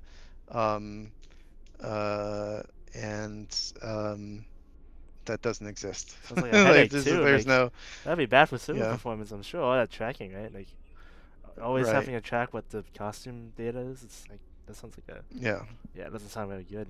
yeah. Well, Um. um, but I don't know, like well, we wouldn't do it live. You would basically Oh, get a dump of I gotcha. information. But like there's like how do you'd have to build a tool to interpret all that data, and like building that tool would be a giant project in and of itself, right? Because the tool would have to interpret the costume and and then by looking at those costume pieces, spit out oh, like the Okinawa saucer is really popular, but the Ventura nacelles are really popular. Like you'd have to do it by piece. Otherwise, you'd have to train your tool to understand how many people are using 100% Okinawa parts. And the tool would need to know what that means, right? Like it's just the only way to really do that is to have somebody who knows. Do you look at each costume, and it's thousands of It's costumes, like it would be tens of like playing thousands. a really Yeah, bad wood. It's like oh gosh, what do you call those like wood? Oh, the wood like it's not a graph. It's like a diagram. Like if someone said word cloud. wood Yeah, clouds, Cosmic? yes, yeah, like a wood Okay. cloud. And I used to see the word Alameda 5,000 times, but it's like two right. people's ships because they have like I don't know, maybe they have like 50 Alamedas on the characters, and it's like that would like skew the data, like oof. Yeah. Um, so I have seen this question a lot. There's been like six or no, I'm not saying it. There's been a few alliance ships released, and people want set bonuses. How important are set bonuses to like? Do you think they I'm not pretty sure what the old philosophy behind set bonuses were. Do you think they make people want ships more, and do you think they're like useful? I guess I don't know. Like, do you think people want to buy like six ships, like get six different consoles to put on and get their bonuses? Do you think that makes sense these days, or Um, well, I think that was the initial reason we do things like the command battle cruisers bundle had a set of 3 consoles, and then if you played the mission and got the Kabali command cruiser, that was the 4th console in the set, right? And yeah, that yeah, was like why we did that is we thought that was a good chase item for people. Um, but in terms of do we still think that's effective? Do you think it's worth our time? I'm going to defer to Jeremy on that. I don't think I'm in any position to answer that with any mm. sort of authority. Yeah, I'd say just ask Jeremy that. I don't know if he yeah. wants to put anything in chat now or just wait until the next Yeah, stream and I somebody would can say ask him. so. There's a lot of these mechanical questions that I was like, hey, you should have asked these a couple weeks ago when Jeremy was on. So I might bundle those up Yeah, and see if he wants to yeah. answer those. I guess this is a bit more your purview. There are a lot of like one-time rewards unlocks and bundles in the past. Typically the legendary ones, the legendary bundles like the Odyssey EV suit or the Jimmy poem, the Katakan. And there were several questions here asking if they could be proliferated elsewhere, not only for both the owners of that bundle to have them account wide, but like just for everyone else to have it, and not have less of those bundles exclusives over time. I know it's not possible for like we're looking at the Timeless Legacy bundle. You have like the uniform, the EV suit, the eel Right. pet. Like it's unlikely to have these ever put anywhere because they're an account unlock, so it doesn't. Well, I guess I wouldn't say it doesn't matter if they're not anywhere else because it does matter if they're anywhere else. But like the legendary ones are like one-time claims. So, Yeah, I mean, what's your I stance on think, that? yeah, I mean, I would love to have those, someday maybe we can make them account unlocks or give people other ways to get them. That's something I have thought about. It's just time. It's just, Hmm. what's the most important thing right now, and my I'm already at a point where I'm throwing too much stuff at Yeah, Jeremy. So yeah. No worries. He did so answer the set bonus question. yeah, yeah. But no, I mean, like, Yeah. not in this chat. Oh, I just oh mean in yes. Yeah, general, yeah, yeah, yeah. like as a, hey, we need to think about this. What can we do about this? Like, a lot of those problems land on his plate because he's the lead designer for the game, and there are a lot of the problems that the game is facing, Yeah. or challenges or opportunities, are design related, game design related, right? And so we just have to start crossing things off our list and then Mm. moving on to other things. But these, things like that kind of stuff takes time. It takes time to think of a plan, to execute the plan, and then to measure response to the plan, right? And so, I think we're spinning up for the year, for the rest of the Mm. year. You guys are gonna see a roadmap soonish. And then, we'll go from there. Um, and I hope there are opportunities to do more stuff like that too. We've talked about, um, well, I won't say, I have talked about some of this stuff on other streams, but I probably said too much out of turn. But like, yes, there are opportunities to put some of this stuff in more places. That has come up. We're looking for the best way to do that. I don't know that, like, a specific thing that somebody wants. I'm not gonna answer, speak to that, to any one thing specifically, but I do understand that you know, there's a desire to get more of this stuff, to make it easier to get, make it easier to find. I do think it's something we can do. This is something I want to do. But we might do it in ways that people weren't expecting. So, we'll see how it all shakes out. I think that's a fair question, honestly. Let's do a couple more. I don't know. Mm, let's see. Is there any chance bundles could get prorated based on what you already own? Was that too much like setup? I know that's not really something that exists at all, other than like few Hmm. examples. Has it ever been discussed at all, or? Yeah, we've discussed it. I think that's actually something that we were looking into when the Decastration Oh no! started. Oh damn! Oh. Which I will also say is exactly what happened to Squadrons. Like, we were Ah. really seriously considering that, and then the Deca transition started, and it derailed a lot of work, where we just sort of had to totally pivot away from thinking about, the future of the game, and then thinking about, like, um, training other people on how to make the game, right? And that means you really have to put a pause on anything aspirational, because at that Mhm. point, it's you're not improving the game. Somebody else will be later, and you have to tell them how to do it, Yeah. right? So it is something we were talking about at some point. It's something I'd like to look into in the future for sure. um but yeah, I don't know when. The context of squadrons is the idea of playable ones, not just the hero pet ones. Just to address that in chat.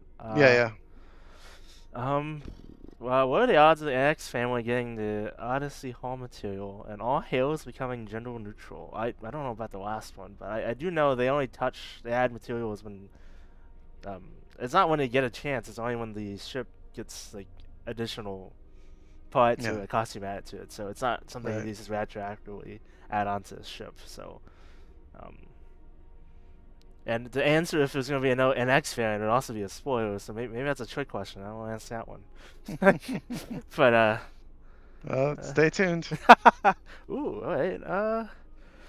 Um, wait. Alright, this final questions. Put them out. I'm gonna go back to the ones we've concocted from those sources.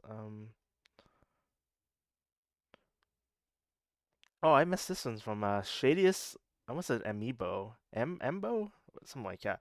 If you could add or bring back anything, absolutely anything. Well, did I already ask that one? What would it be? Or maybe I asked that in the context of stuff discarded ideas, right? Hmm. But I guess maybe ask the other side of it, the lateral question. Is there anything over the years that's been removed, other than the episodes has been clamoring for years, that you'd Hmm. like to see added or revisited? Maybe a TFO episode, or because there's not really any removed Um, ships. I can't say, oh yeah, you moved the Connie 4 years right. ago. Um, Right, yeah. I mean, like, this is a tough question because if whatever I answer, people will assume that I'm gonna yeah, try to bring it back to the yeah, I know game, trick right? one, yeah. Because I know, I mean, I would like, given if I had infinite time and infinite resources and infinite programmers, like, obviously it would be cool to bring the Foundry back. Like, that would Mhm. be cool. Like, I would love to see that back in the game. I don't know if that'll ever happen. I highly doubt that we could make that work. So I don't want anybody to Mhm. think that, and it's certainly not really on my radar. And I think that there are much greater technical challenges, much more urgent technical challenges we have right now as a game. Like again, server performance, right, is the big deal, and that it's the same bucket we'd be pulling from for and then obviously we lost all the experts in the Foundry. Like anybody even tangentially related to that, I think is long Yeah. gone. Oh yeah. So we'd kind of be starting from zero. So I don't, never say never, but I would be incredibly surprised if we ever got the Foundry back. But if I could snap my fingers and bring it back, I would. If I could also bring it back better. Like Mhm. I don't think it was really in a great state when we turned it off, and I wouldn't want to bring it back the way it was. I'd want to make it. I'd want to, add more assets. I'd want to add a Yeah. little more capability. I want to make Integrate it better, playing right? Like, Foundry con. yeah. Yeah, make playing Foundry content easier and more interesting. Yeah, there's a lot of stuff that I'd want to do if I could do anything. But that'd probably be one of the things at the top of the Oh, list. But again, I would want it to be a lot better than it yeah. was. I think unfortunately that when the Foundry came out, it was probably about 60% of what it needed to be for Mhm. it to actually be successful, right? It found a very passionate community, but it was also missing a lot of things that I think it really needed to be widely embraced. Yeah, Um, there was so many efforts to and try to get it like spotlight missions, or the idea of just going up the system and say, "Hey, there's a Foundry mission here. You can play them." But the mhm, unfortunately, the yeah, UGC stuff like that, it is like goes for any game. Either it's exploited the hell and back, or like no one wants to play it because the right, rewards aren't there. And then it goes back to point one, where it's like, oh, if I make the a Shakespearean epic and stuff, someone's gonna play Meet Grindu 5000 for XP right, here, like instead, right? So it's yeah, hard. yeah. Um, uh, So anyway, I think you know I think UGC does and can work. I think it just has to be kind of in the DNA of the game and in yeah. the foundation of the game, like Minecraft and Roblox and stuff like that, right? Like Fortnite, the creator, whatever, right? Like all of that is very, um, core to the identity of the product, and the Foundry was something that we added to STO. Um, but uh, yeah, for UGC, I think really to be accepted, it needs to be a part of the Mhm. a game's identity, and not in the way the Foundry was. Yeah. Um, okay, let's go back up a couple more questions. What question that hasn't been asked do you wish would be? Thanks.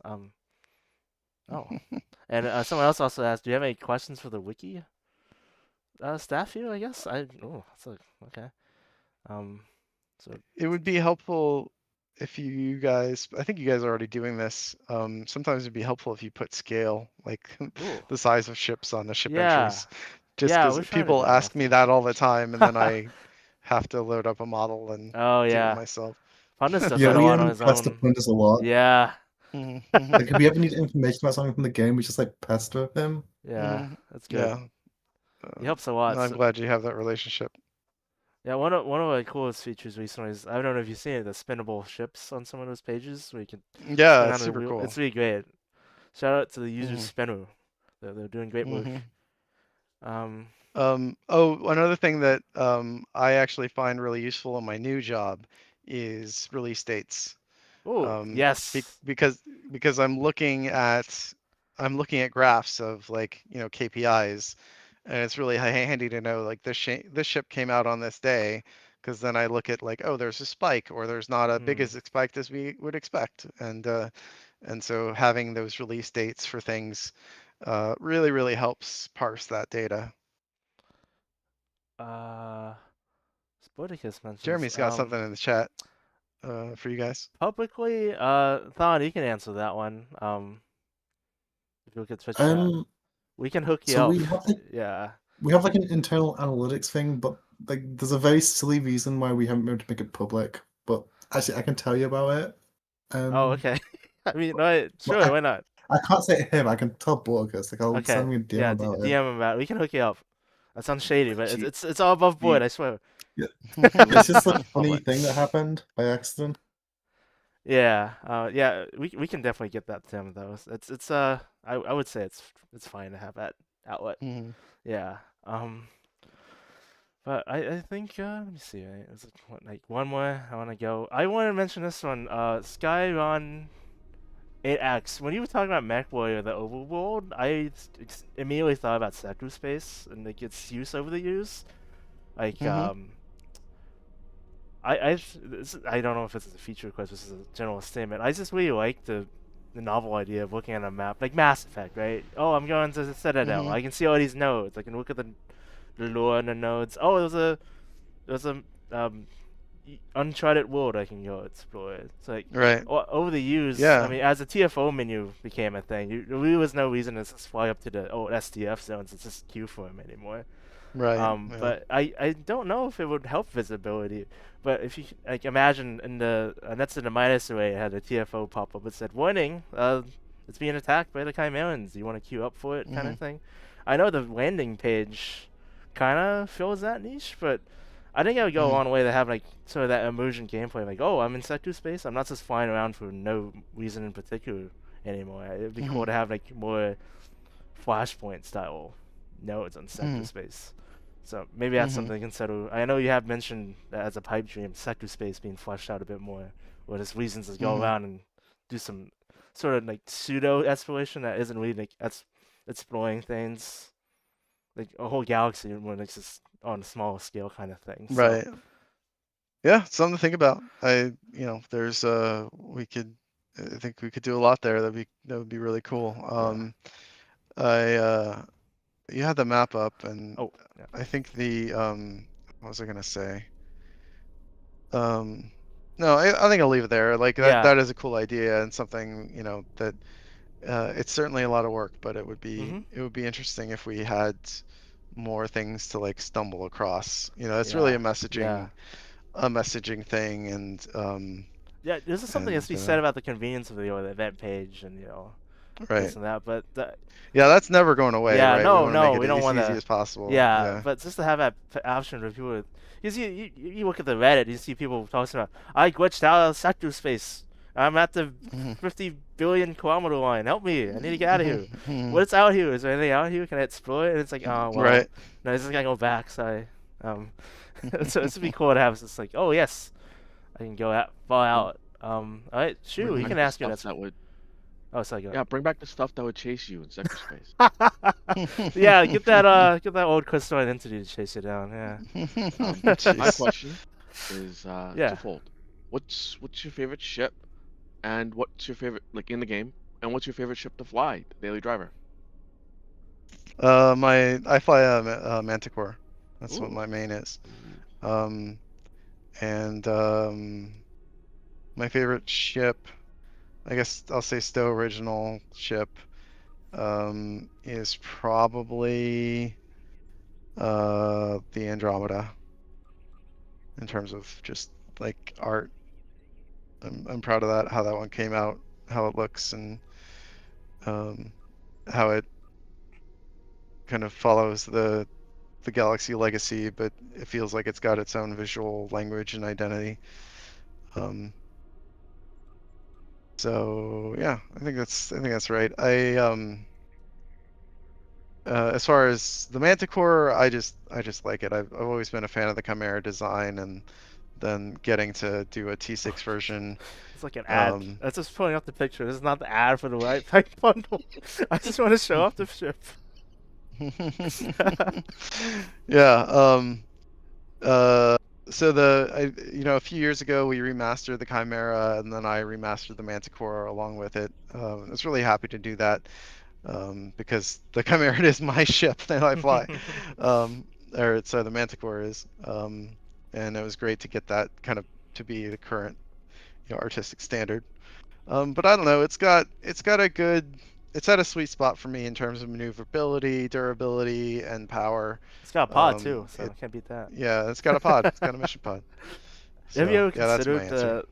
I know a lot of people think those old lifetime ships have lag behind, and that's not really good for something that's still like being like a forefront pushes. Has there been consideration into like I don't know how to make a legendary lifetime ship with like some sort of upgrade to them?